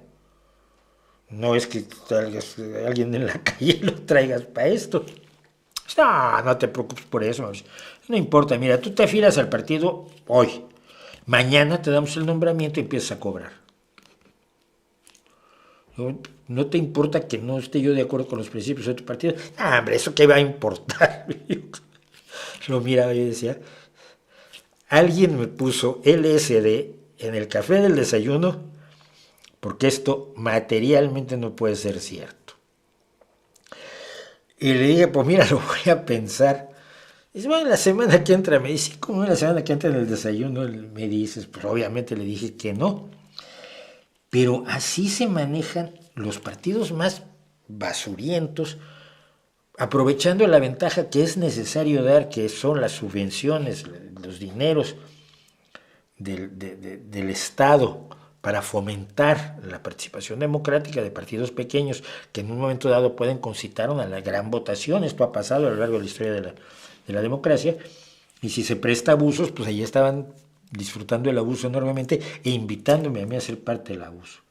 Y que no, que teníamos cosas que hacer como para ser secretario de agitación y propaganda de un partido marxista a la vieja usanza. Pero si soy antimarxista, no importa, Mauricio, tú de todos modos lanzas proclamas, pues estás como loco, ¿cómo voy a hacer yo eso? Esa es la gloriosa historia de mi relación con el PFCRN, que en pocos años después, en 1997, perdió el registro porque no votaban por ellos ni su familia, o quizás perdieron el registro porque yo no era su secretario de agitación y propaganda para concitar una mayor caudal de votos en nombre de los principios marxistas del partido del Frente Cardenista de Reconstrucción Nacional. ¡Qué horror! Pues ahí lo tienen. Los genitales definen el sexo de los cromosomas. Quisiera saber la opinión de un biólogo. Un biólogo te va a decir que XY es macho y que XY es mujer y XX es macho. No, XY es macho y XX es mujer. Ya ni yo me lo sé. Este punto, eso es lo que te lo señala. Los genitales son una expresión fenotípica. Los cromosomas son genotipos. Y el otro día alguien me sacó un caso muy, muy peculiar. Y es el de una persona que es quimérica. ¿Saben ustedes lo que es una quimera? No, no. Bien, ¿han visto gatos que son de este lado negros y de este lado son anaranjados? Bien, ese gato es dos gatos. Es decir, es un gato donde la genética de una parte del gato es radicalmente distinta de la otra. Son quimeras, son como Frankensteins. Y el quimerismo es un fenómeno natural en el mundo de la biología. Entonces había una persona que era XY, era hombre, muy bien.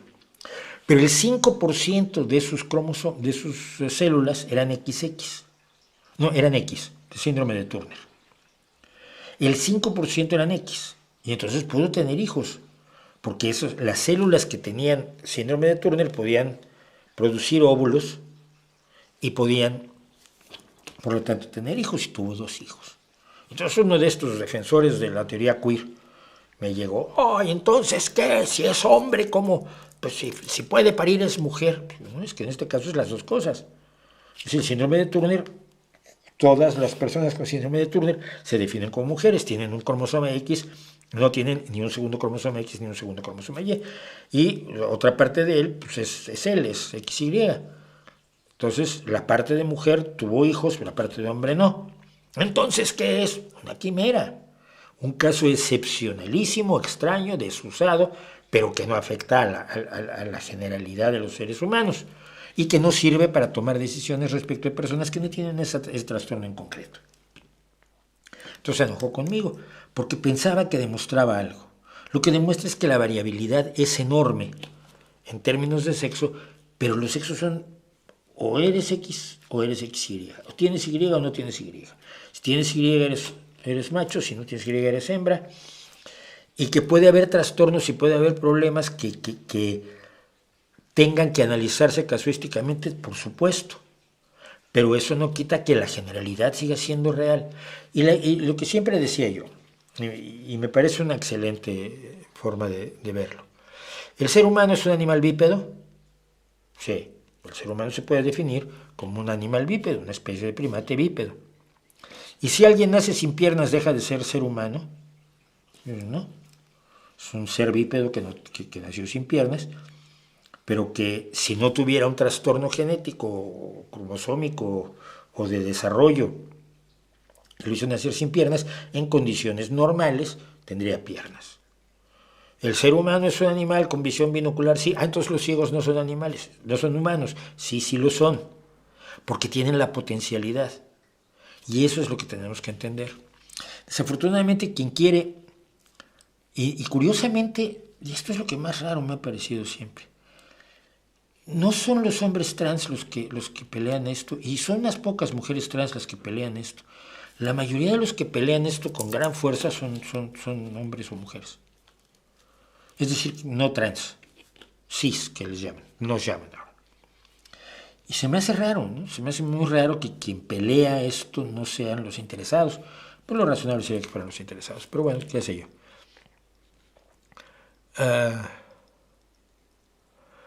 Uno de los genios guitarristas que toca pocas notas con muchísimo feeling es David Gilmour de Pink Floyd, claro que sí. Ahora está haciendo música con su hija, eso me cayó muy bien. ¿Qué opina del resurgir de la fotografía analógica y otras técnicas fotográficas alternativas? Que está bien, está muy bien. Yo de todos modos hace muchos años conocí a gente que hacía daguerrotipos cuando yo disparaba en Ektachrome, ¿no? O en Alpha-Chrome incluso. Pero no creo que tenga un futuro en el mundo normal de la gente común y corriente que toma fotos. Es una expresión, simplemente la fotografía es como la serigrafía o como... Bueno, hay gente que hace daguerrotipos, hay gente que hace fotografías de estas. Yo había uno que vino a la Semana Negra, que tienes tu cámara con acordeón, con fuelle, perdón, con fuelle, y entonces lo que hacía es, en vez de negativo, metes un papel fotográfico, tomas la foto sobre el papel fotográfico, ¿cómo queda? Pues queda un negativo. A oscuras allí mismo, en dos pequeños cubos que tiene, ahí revela la fotografía en negativo. Luego pone la fotografía en la cámara, a una distancia específica, tiene una especie de soporte donde pones la fotografía y le tomas una segunda fotografía y entonces esa ya sale positivo y también la revelas allí con el revelador y el fijador en dos cubos a oscuras en un parque. Fotógrafos callejeros así. Y este lo hizo en los años 90, ya no, ya en los 2000, 2005, 2008 debe haber sido esto. Que le dije, te cambio una foto tuya por una mía. Yo te tomo un retrato como fotógrafo callejero y tú me tomas un retrato con mi cámara usando tu sistema. Claro, yo a ti te pago los 5 euros porque pues, tú vives de esto. Y por ahí tengo la fotografía tomada del negativo. Son cosas que pueden ser interesantes, que pueden ser artísticamente válidas, pero que no van a representar un retorno, por supuesto, ¿no? No lo creo. ¿Merece la pena seguir una plataforma que Elon Musk parece querer convertir en una versión grande de Truth Social? La red de Trump, sí, si lo haces como yo. Yo uso TweetDeck, solamente veo las listas que me he creado, hay una lista de noticias, hay una lista de deportes, hay una lista de música, hay una lista de política, una lista de ciencia y racionalidad, y pues eso, yo solo veo a las personas que incluí allí, o a las que ellos retuitean o comentan, con lo cual me permite abrir mis horizontes, sin tener que estar viendo el For You de Elon Musk, que la única vez que lo vi era terrible, es ultraderecha permanente, ¿no? Así sí. Shredders que no sacrifican emotividad por técnica, mencionas a varios, yo solo conozco a Nuno Bettencourt, el pionero de ese estilo fue Richie Blackmore. Richie Blackmore es una maravilla, a mí me gusta muchísimo.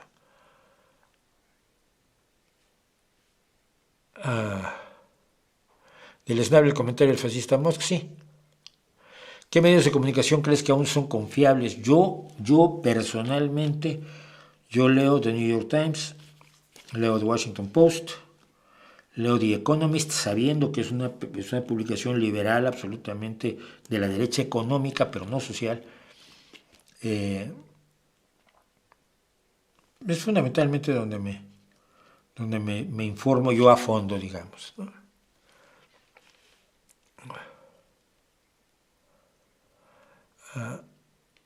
En inglés el gran James Earl Jones. Constantino Romero en el doblaje al español, ni lo digas, porque yo por mencionar a Constantino Romero fue la única vez que salí, por algo que dije en Twitter, salí en los periódicos en España, me querían matar, me viralicé y me insultaron literalmente miles de personas, no lo voy a repetir.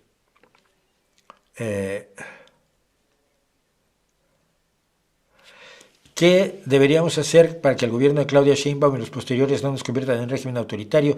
Sé que es difícil, pero los mexicanos podrían hacer algo. Sí, sí pueden. Pueden hacer lo que siempre he dicho que hay que hacer.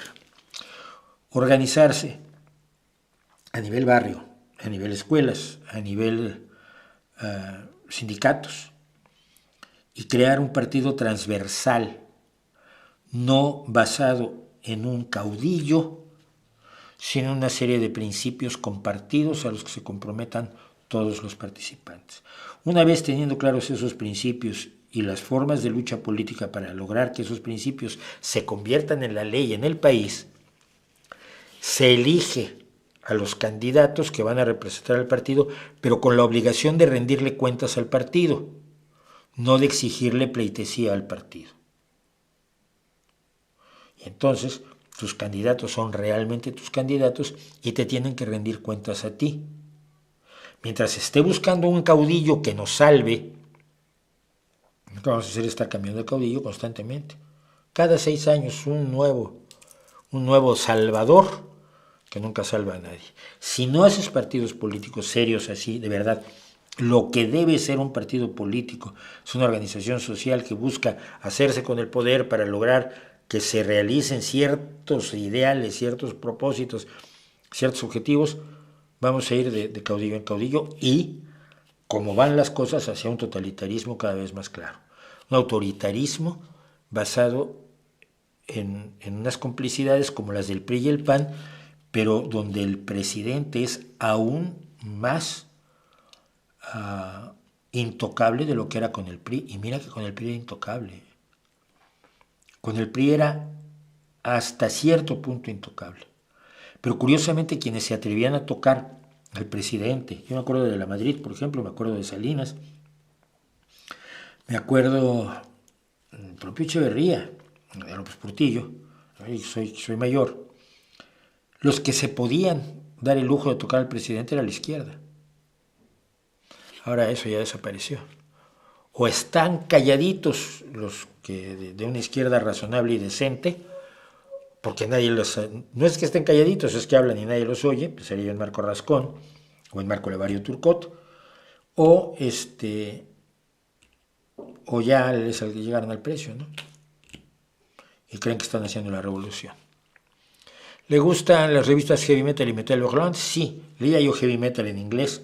Metal Hurlant no lo podía leer porque mi francés es lamentable. El primer anime de la historia es como tal es Astro Boy, sí, pues, vale. Lo veía yo de pequeño, era blanco y negro. Quiero que se acuerden ustedes que cuando yo me crió la televisión que me crió era en blanco y negro. Tenía 3 canales. Uno para niños, uno para no sé exactamente qué, y otro para las telenovelas de las señoras. Y ahí terminaba todo, el 2, el 4 y el 5. El 5 era el de los niños.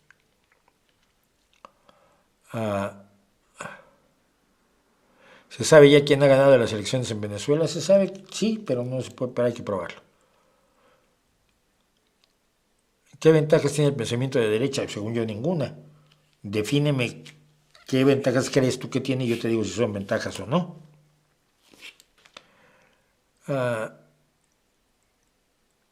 ¿Alguna subcultura o tribu urbana fomentada el ateísmo o pensamiento crítico?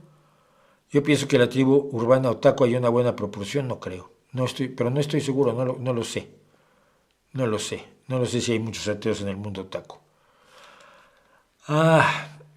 Bueno. Se nos pasa el tiempo y tenía yo una cosita sobre México también. Putin fue invitado a México. ¡Ay, qué escándalo! La Sheinbaum invitó a Putin a su toma de posesión. Pues sí, la invitó. ¿Y saben por qué? Porque se invita a todos. O sea, teóricamente la idea es exactamente esta. Se invita a todos los jefes de gobierno o de Estado de todos los países con los que México o el país en cuestión mantiene relaciones diplomáticas, son invitados para que sea personalmente o mediante un representante asistan a la toma de posesión del nuevo mandatario. Eso no tiene nada de raro. ¿Saben qué es lo raro?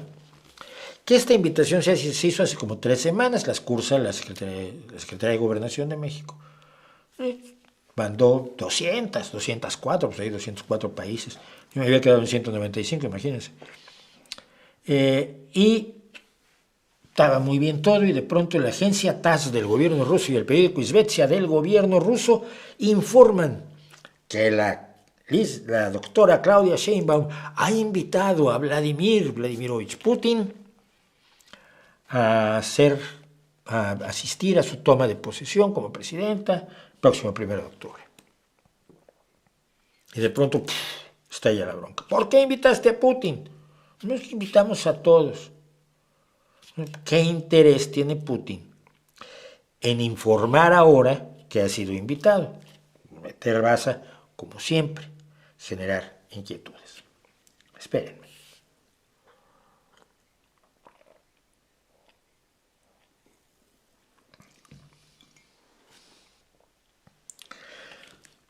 Evidentemente, Putin está muy agradecido por la posición que México ha asumido en el conflicto con Ucrania. Y es el de, sean amiguitos y hablen. Es lo que ha dicho el observador. Ya sea desde la ignorancia o desde la malevolencia, yo creo que son las dos juntas. Y a Putin le interesa muchísimo la presencia en América Latina como una forma de presión a Estados Unidos, porque, la teoría de Alexander Dugin y la teoría que está manejando Putin es que Rusia debe ser otra vez el centro del mundo, como si alguna vez lo hubiera sido, y que para ser el centro del mundo tiene que ser el poder hegemónico. Y para ser el poder hegemónico necesita destruir el poder de los Estados Unidos, y ya después se encargará de China, que de momento la tiene más o menos de aliada. Y Putin comete un error que creo que comete muchísima gente, considerando que Europa la puede hacer a un lado, porque cayendo Estados Unidos, Europa no tiene sentido. Yo cada vez creo que Europa como potencia y como polo de poder a nivel mundial cada vez es más sólida, pero mejor que crean que no, tanto Putin como muchos otros tarados. Bueno, entonces, pues para sembrar la disensión y mostrar su estrecha relación con México, Putin anuncia que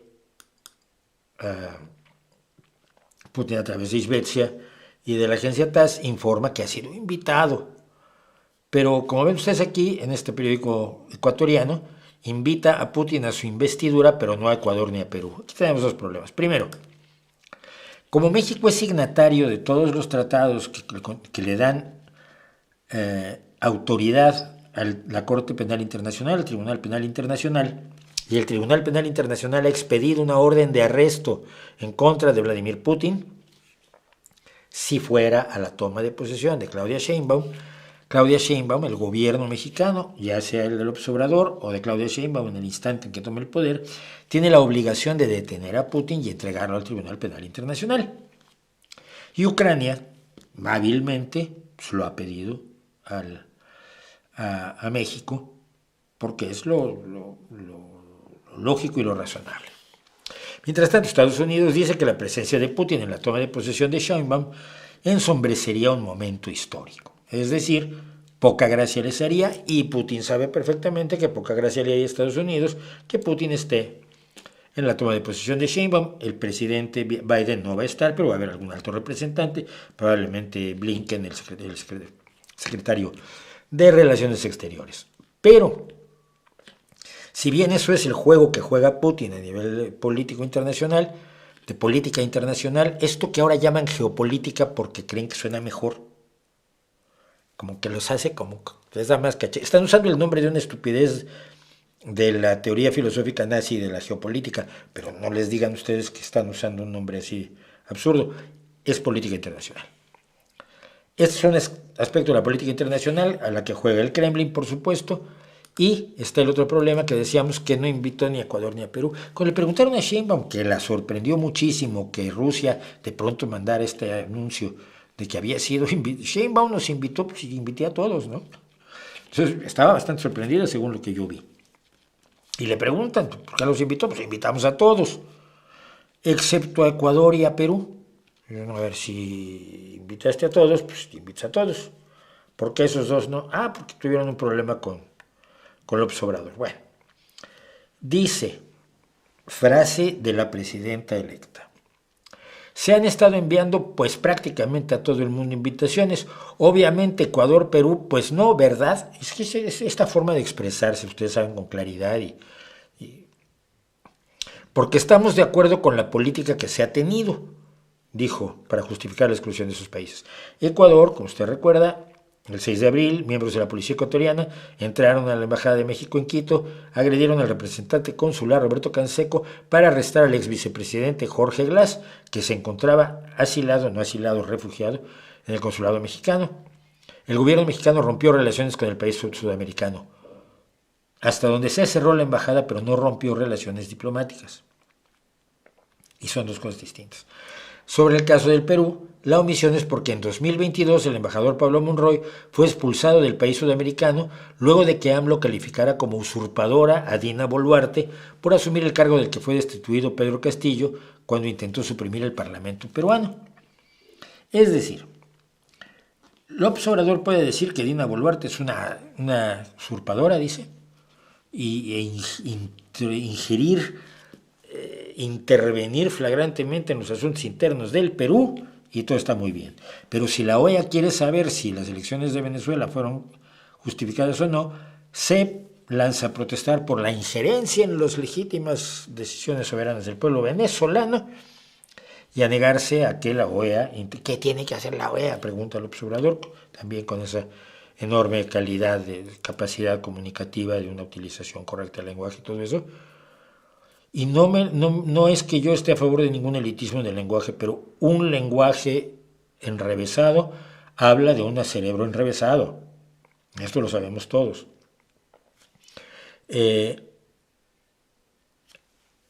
Entonces el presidente López Obrador también fue rechazado en Perú por sus injerencias en los asuntos internos de los peruanos que deberían arreglar los peruanos, como deben arreglar los peruanos sus problemas, como deben arreglar los venezolanos, pero todos los que estamos a su alrededor, pidiendo que se cumpla la ley y la justicia y que si hubo fraude, que Maduro deje el poder, que no tome posesión en la próxima oportunidad. Así que esa es la realidad a la que nos enfrentamos con la toma de posesión de la próxima presidenta de México, en la cual tengo tantas esperanzas, como esperanzas tengo de que, no sé, de que el equipo mexicano de fútbol sea campeón mundial en los próximos mundiales.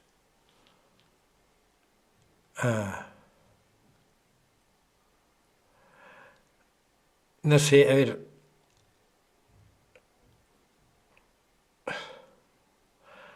cuando me hablan cosas raras como la unidad de inteligencia artificial aplicada a la seguridad de mi ley, que no sé qué es, Tampon Team es peor que el Hitler naranja. No, Tampon Team es un elogio, Hitler naranja no lo es.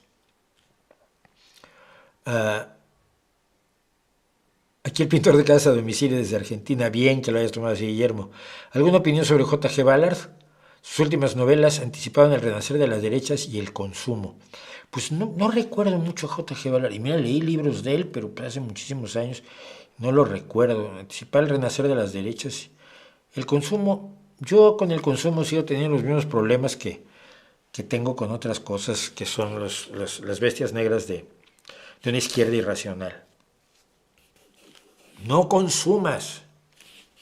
Hijo mío, durante toda la historia de la humanidad, los seres humanos que me dieron origen a mí, es decir, mis padres, mis abuelos, mis bisabuelos, mis tatarabuelos, y tira para atrás hasta que algún neandertal se encontró con una Homo sapiens y dijeron vamos a bailar el tango horizontal, no han tenido bienes, han conocido la escasez. La vida de todos mis ancestros ha sido una vida de escasez, de estrecheces, de hambre en muchas ocasiones, de humillación, de servir a otros que eran más poderosos o tenían espadas más afiladas o garrotes más grandes y te pegaban en la cabeza si no los servías. Y ellos tenían las joyas, tenían la ropa, tenían la comida, tenían la bebida, tenían la música, tenían los cuadros, tenían la arquitectura. Y todos mis ancestros tragaban mierda trabajando en el campo para estos miserables. Y hoy yo puedo tener cosas que satisfacen mis necesidades y mis legítimos deseos.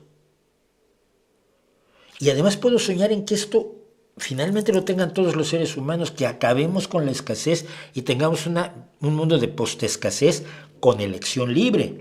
Es decir, no un mundo postescasez donde todos coman lo mismo tipo Soylent Green, sino un mundo donde los que hoy son los más pobres mañana puedan tener satisfactores para sus necesidades y para sus deseos, por lo menos en una medida razonable, y que tengan capacidad de elección. Y a eso le llaman consumismo.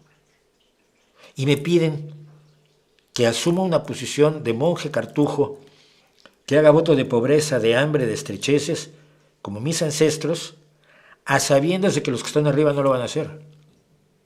A sabiendas de que la prédica anticonsumo va dirigida a las clases medias para regresarnos a las condiciones de proletarios, dicho en un lenguaje marxista que no acostumbro utilizar. Es decir, tú vuelves a ser pobre, tú vuelves a ser limitado, tú no compres esas cosas que quieres, porque ellos quieren que las compres y son malos. Oye, pero es que a mí me dan satisfacción. No. Tú tienes que aprender a conformarte con lo poco que tienes. Oye, espérate, eso me está sonando muy religioso. Y allá ellos tendrán el Bugatti Veyron afuera de la casa y tendrán el yate en Mónaco. Pero tú no seas consumista. La sociedad de consumo te están engañando con ella. Oye, pero me satisface, muy mal hecho. No debes satisfacerte. No consumas. Es una prédica absolutamente inaceptable. Porque además lo que me está diciendo es que aquellos que realmente hoy tienen estrecheces, a los que todavía viven en el mundo de la escasez, no hay que sacarlos del mundo de la escasez. Porque ellos están donde los otros sueñan, los críticos del consumismo sueñan que esté yo de regreso. Cuando yo lo que quiero precisamente es que los más desprotegidos y los más pobres dejen de serlo, dejen de vivir en la escasez que fue el látigo sobre las espaldas de la gran mayoría de los seres humanos durante toda nuestra historia. Así que probablemente estoy a favor del consumismo. No irracionalmente, no desaforadamente, no estúpidamente, no de modo que por comprarte un coche dejes sin comer a tus hijos, no entrando en el terreno de la imbecilidad, pero en el terreno de la satisfacción de las necesidades y de los deseos, de tener más de lo necesario porque tenemos derecho a tener más de lo necesario y no quedarnos en la posición de un monje cistercense. No sé, quizás estoy mal, pero no lo creo. ¿Conoce a Diego Rusarín? No lo conozco. Una vez te crucé creo que 3 tweets con él, me bloqueó y dije, pues algo, será poco interesante lo que dice, que no quiere que yo lo sepa, y entonces pues, no lo sé. ¿Es posible cambiar la mente de un conspiranoico o una persona que está siendo estafada por criptomonedas? No. Habrá casos, pero es enormemente difícil. Bueno, hay una cosa que quería yo comentar desde el otro día y como decía yo hice mal, ¿no? Antonella Ventura, que es seguidora de este canal y se lo agradezco muchísimo y durante muchos años ya, que aguante tiene eso. Pero dicen que es. ¿Será porque es argentina? No tiene nada que ver. Me río de los argentinos porque he tenido muchísimos años argentinos. Entonces, dice Antonella, y les voy a leer el correo completo. En los directos de los jueves en tu canal, una pregunta que suelen hacerte es, ¿qué opina de X político o gobierno? A lo que siempre respondes, no tengo datos suficientes. No siempre. Hay muchas veces que tengo datos suficientes como por lo menos para dar una opinión que considero informada. Sería ideal, dice Antonella, que la gente pudiera responderse a partir de tener un conjunto de pautas objetivas para evaluar gobiernos, y esto me pareció muy interesante. ¿Te animarías a desarrollar esas pautas? No lo sé, pero escúchenlas ustedes conmigo. Voy a dar algunos ejemplos que se me ocurren. Datos de la macroeconomía general que dicho político o su gobierno recibió al llegar al poder. Si se acuerdan ustedes, Clinton tenía supuestamente un letrerito que decía es la economía estúpido. O sea que todo es lo que quieres, pero es la economía. Ahora nos damos cuenta de que se puede engañar a la gente diciéndole que la economía no es lo que es. Es lo que ha estado haciendo Trump con la economía de Estados Unidos y es lo que ha estado haciendo el PP y Vox con la economía de España. En las mejores condiciones en que ha estado la economía de España en 30 años, nos dicen que estamos peor que nunca y hay gente que lo cree. Pero en fin, ¿cómo evaluar gobiernos? Decía uno, datos de la macroeconomía general que dicho político o su gobierno recibió al llegar al poder. Evolución de los mismos datos desde que dicha persona o gobierno está en el poder. ¿Se ha mejorado o ha empeorado? Es muy simple. Repetir los pasos 1 y 2, pero con respecto a los datos disponibles en bienestar social, las condiciones de los trabajadores, incluyendo docentes, estudiantes y científicos, etc. Y 4. Evaluar la calidad democrática, si la independencia de poderes se respeta desde el Ejecutivo y en caso de haber reformas electorales en el proceso, evaluar si traen justicia al sistema o bien son intentos de sacar rédito personal o ventaja política parcial. Son 4 elementos. La macroeconomía cuando se recibe el poder, la macroeconomía donde está ahora, ¿ha mejorado o empeorado? Lo mismo respecto al bienestar social, ¿ha mejorado o empeorado? Y evaluar la calidad democrática de la sociedad. A mí me parece que son 4 pasos extraordinarios para evaluar lo que hace un gobierno. La mayoría de la gente no lo hace. Y quizás, no sé cómo, lo que no sé, Antonella, es cómo desarrollarlo, para que la gente entienda que así es como tiene que valorar un gobierno y no simplemente con me cae mal o me dicen que es muy bueno. No, ya viste que Sánchez, la enorme corrupción en el gobierno de Sánchez. ¿Cuál corrupción? ¿Dónde corrupción? ¿Qué casos? ¿Cuáles casos de corrupción me das? Ninguno. Bueno, pero es que ha cometido delitos electorales. ¿Dónde están? No los tengo, pero tú créeme. La economía está peor que nunca. No, la economía está mejor que nunca. No, tú créeme, tú créeme. Es el sistema del créeme, por favor, porque lo digo muy fuerte y lo repiten muchos tuiteros, la mayoría de los cuales son bots a mi salario, asalariados por mí. Entonces, me pareció una propuesta importante y me encantaría tener opiniones de otras personas respecto de esta visión de Antonella.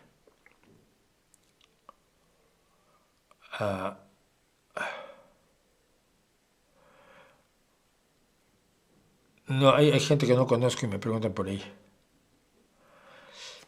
Se filtró un memorándum interno de Nestlé, pero lo tengo que ver. Si no me lo enseñas, no te lo puedo comentar.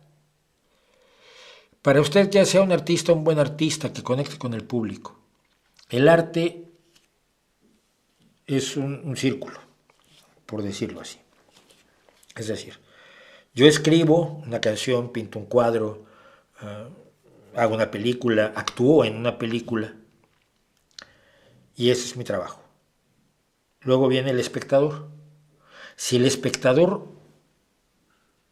considera que he interpretado, escrito, pintado, esculpido, diseñado, cantado, etcétera, correctamente, algo para provocarle emociones que le resultan interesantes, pueden no ser agradables, pero emociones que le resultan interesantes, es un buen artista. Aquel que se complace a sí mismo solamente no me parece un buen artista porque no cierra el círculo de la relación con el espectador, con el público. El arte se hace para el público. A mí, yo siempre conocí muchos escritores en la vida que te decían, es que yo escribo para mí. Yo le decía, no lo pases en limpio, que tiras, desperdicias papel, escribe para ti dentro de tu cabecita. No te pongas a escribirlo, ¿para qué? Si no se lo vas a enseñar a nadie. Escribes para ti, pues te lo escribes en tu cabecita. Esto quiere decir que hay un buen arte tremendamente vulgar que conecta de manera muy basal con personas, digamos, poco educadas, sí, y sigue siendo bueno. No es bueno para mí. No hay un buen arte para todos. Cada quien encuentra su buen arte. Y yo creo que ese es el arte que transmite, lo que uno quiere que le transmitan, lo que uno le emociona que le transmitan, lo que uno le entusiasma que le transmitan, pues ese es el buen arte. Mis cantos paneslábicos sobre cómo los eslavos le vamos a romper el cráneo a todos, pues puede que les guste a algunos, a mí no me gusta, me dice más, no sé, 23 de The Warning o In My Life de los Beatles, ¿no? Cuando una persona o un artista conecta con muchísima gente, tendemos a considerar que es mejor precisamente porque logra eso, logra que una sola creación afecte a muchísimas personas. Y me voy a tener que saltar varias cosas. De King Crimson, los primeros álbums, hasta Red son la hostia, tío, a mí solo me gusta el primero. Luego cambiaron mucho de personal y dejó de ser King Crimson y raro.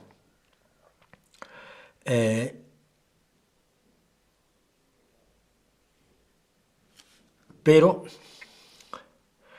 como hemos estado todavía con esto, vamos a hacer una brevísima, cortísima galería nocturna.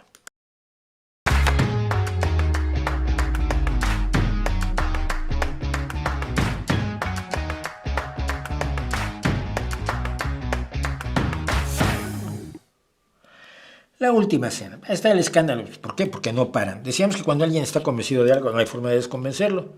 Hicieron la última cena en los Juegos Olímpicos. No era la última cena. Sí, eran 13, no, eran como 18, 20. Ya, pero en medio había un Cristo. No era un Cristo, era una señora que con una cosa así como esto de las bacanales. No, pero es que había ahí un señor azul que era... un señor azul que era Dionisio, hombre. Que era una bacanal griega. No era la última cena. Que no era la última cena. Sí era. Vete a la mierda. Están convencidos que fuera la última cena.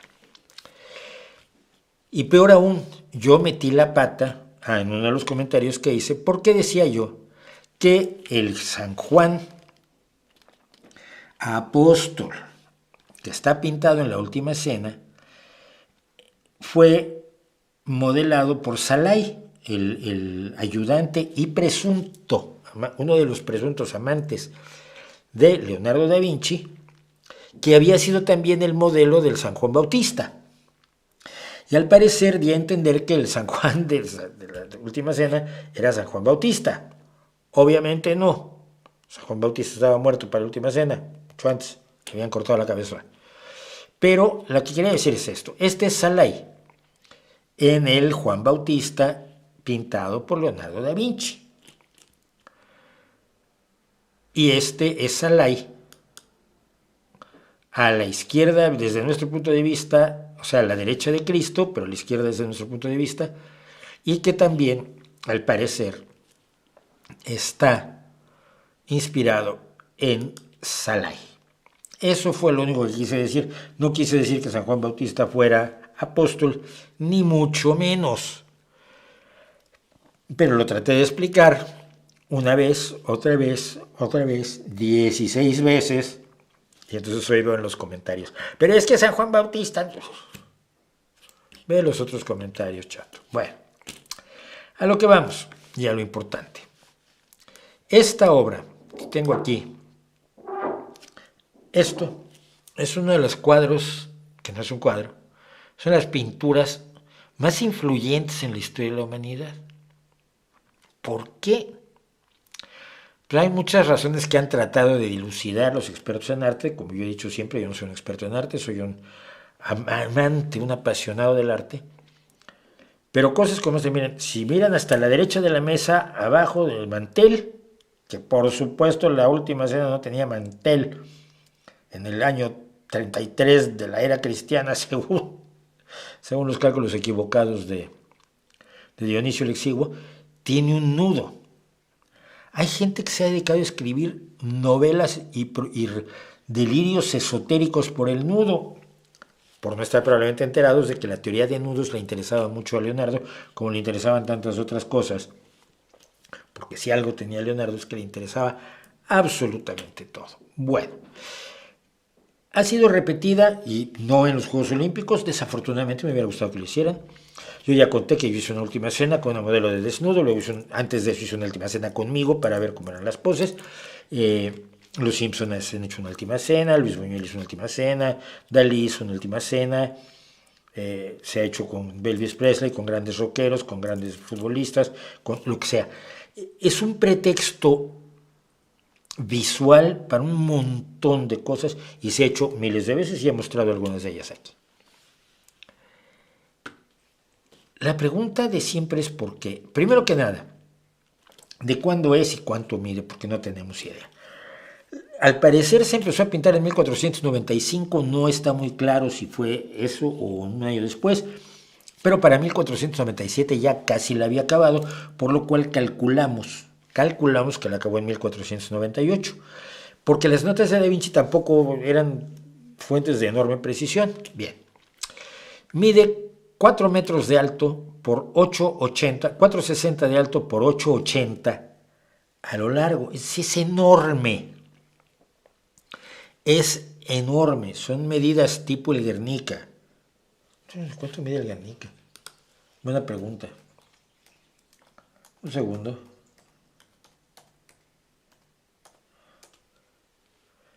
Es más grande que el Guernica. El Guernica tiene 3,51 metros por 7,82. Esto mide 4,60 por 8,80. Es colosal. Se encuentra en el refectorio, es decir, en el comedor del convento de Santa María delle Grazie en Milán, Italia, y representa la escena de la Última Cena de Cristo con los 12 apóstoles en el momento en que Cristo dice: uno de vosotros va a traicionar. O por lo menos eso dicen los evangelios que dijo. No lo sabemos porque nadie de los que estaba ahí escribió nunca nada al respecto. Se han hecho montones de Últimas Cenas. Aquí tengo 4 como ejemplos nada más. Una cosa interesante que quiero que vean es que En el de arriba a la izquierda, por ejemplo, abajo de Cristo está un joven sin barba, es el único, creo que es el único, sí, un joven sin barba, dormido. En el siguiente a la derecha está junto a Cristo un joven sin barba, dormido. En el de abajo a la izquierda está junto a Cristo un joven sin barba que no está dormido, pero igual se está durmiendo. Y en el otro también hay un joven sin barba, pero que no está dormido. Es Juan. Juan es el más joven de los apóstoles y no me acuerdo por qué, pero hay una razón bíblica o de las interpretaciones iconográficas de la Biblia después, por el cual se le representa como si estuviera dormido. Pero el interés que ha generado la última cena es tal que se ha llegado a interpretar que ese Juan dormido, ese Juan el más joven de los discípulos, era María Magdalena, porque pues ¿por qué no? Igual podía ser Marilyn Monroe o podía ser Ava Gardner. Pero ha sido un negocio para muchas personas afirmar que Leonardo da Vinci pintó allí a María Magdalena. En estos no, porque no es tan guay, pero en este sí. ¿Por qué? Bueno, porque permite hacer fantasías que luego vendes como si fueran realidades. Para ponernos en ubicación de quién era Leonardo da Vinci al momento de hacer esto, que él muere muchísimo tiempo después. De hecho, el Juan Bautista es uno de sus últimos cuadros. El Juan Bautista es de 1500, entre 1513 y 1516, o sea, 20 años después de esto. Un prior del monasterio se le quejó a Leonardo diciendo que se tardaba mucho, porque él no fue como Miguel Ángel, que es como se lo imagina uno. Miguel Ángel se sube a los andamios de la Capilla Sixtina y pinta obsesivamente hasta que la termina, con muy pocos ayudantes. Todas las escenas centrales son pintadas por él, los putti, los pequeños y las figuras desnudas y otras son pintadas por ayudantes, pero las escenas importantes son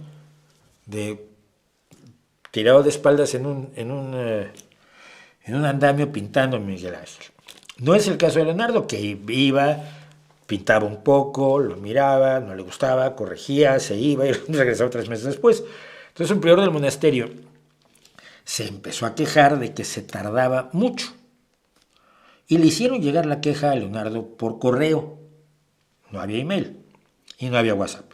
Y Leonardo le escribió al responsable del monasterio que había estado luchando para encontrar la cara de villano perfecta de Judas. Judas es el que está haciendo así, inmediatamente a la izquierda de Cristo, o sea, a la derecha nuestra, a la izquierda del Cristo, está haciéndole así. Seré yo, maestro, y no seas, ya sabes que vas a ser tú, ¿para qué finges? Y dijo, había estado buscando el rostro de maldad, de villano ideal para Judas, y que si no podía encontrar en las calles de Milán, de donde sacaba sus modelos, lo que quería, que usaría la cara del prior para representar a Judas. Parece que con eso se les quitaron las ganas de seguirle diciendo, apresúrate. Utilizó una técnica que incluía cosas que no se acostumbraban, es decir, la técnica más común era el fresco. Pones yeso, está todavía fresco, por eso se llama así, y entonces pintas en el yeso absorbe la pintura y por lo tanto queda incrustado como parte de la pared misma la pintura. Es lo que hizo Michelangelo Buonarroti en la Capilla Sixtina. Pero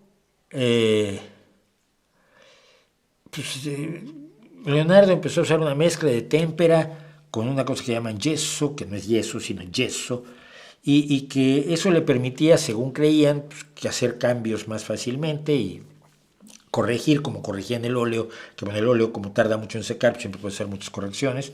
Los pintores se arrepienten mucho y repintan mucho con el óleo. Y pensaba hacer eso aquí, pero al final las cosas no salieron bien y se ha ido deteriorando brutalmente la pintura. Y se ha intentado rescatar en ocasiones, un par de ocasiones, y una de ellas la dejaron peor que como estaba. El problema es por qué, otra vez, es tan icónico el cuadro, no el cuadro, la pintura, la imagen. Una de las cosas que siempre se ha manejado, y yo lo he dicho en varias ocasiones, es que la resolución de pintar a 12 personas alrededor de una pues es complicada, porque si no parece que están todos en fila en la escuela esperando a que les den de comer. Y lo que hizo Leonardo, y que es uno de los elementos brillantes, es que hizo grupos de 3.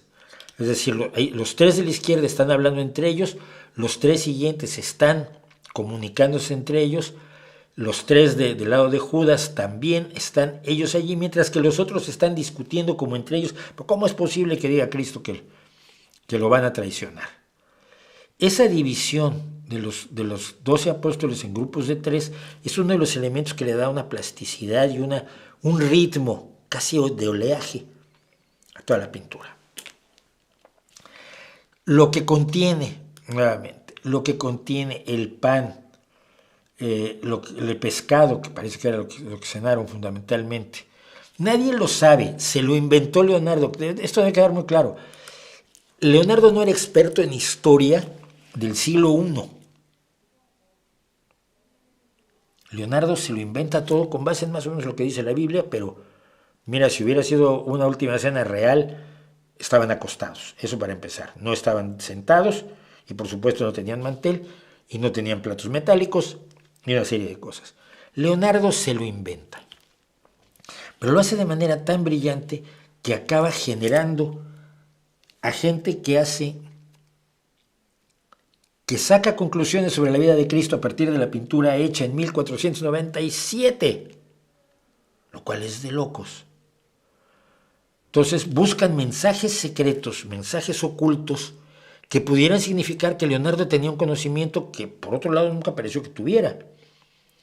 Y todo esto, por supuesto, quien lo llevó al extremo fue el señor Dan Brown, que escribe muy mal, con la novela El Código da Vinci, donde dice que Juan Apóstol es María Magdalena, y que hay una letra en el centro de la pintura que es una M. Yo no la he visto en ningún lado, que dice que significa matrimonio por María Magdalena. Sí, claro, como matrimonio en hebreo se dice matrimonio con M, en letras latinas, pues sí, claro. Esta especulación, además, ya había aparecido en otros libros anteriores de lo que se llama la novela esotérica, como la Revelación Templaria de Lynn Picknett o La Sangre Sagrada y el Santo Grial de Michael Vigent, Henry Lincoln y Richard Lake en el 82. Y inventarse cosas es muy fácil, sobre todo cuando tratas con algo como la vida de Cristo, de la cual nadie tiene idea. Porque lo que sabemos de los evangelios, como comentamos en el vídeo que hicimos precisamente sobre los evangelios, son evangelios que se escribieron 70 años después de los acontecimientos. Pero esa es la historia. Todo eso no quita una cosa, es icónico. No pertenece a los cristianos, I'm sorry, no pertenece a los católicos. Es una obra del arte universal, cuyo pretexto es religioso porque era lo que tenía que pintar Leonardo, pero cuando no tenía que pintar eso y pintaba a la Belle Ferronnier o pintaba a la mujer con el armiño, también demostraba una enorme capacidad artística. Entonces, esto no es religión, hijos míos, esto es arte, y es arte del que realmente podemos disfrutar todos. Con eso y poco más, los dejo el día de hoy. Ya se nos hizo tarde, 6 minutos, qué barbaridad. Muchísimas gracias por dejar su like. Recordemos que hay 274 personas, 227 dieron su like, a 6 no les gustó nada esto, pues soy una malísima persona, pero todavía hay 50, más o menos unas 40 personas que podrían decir si les gusta o no les gusta. Y por mi parte, muchísimas gracias por acompañarme. Nos vemos el próximo miércoles, no sé de qué vamos a hablar, pero lo resolveremos entre hoy y mañana. Y nos vemos el próximo jueves aquí, en su revista semanal. Y mientras tanto, como siempre, ahí les dejo mi reputación para que la hagan pedazos.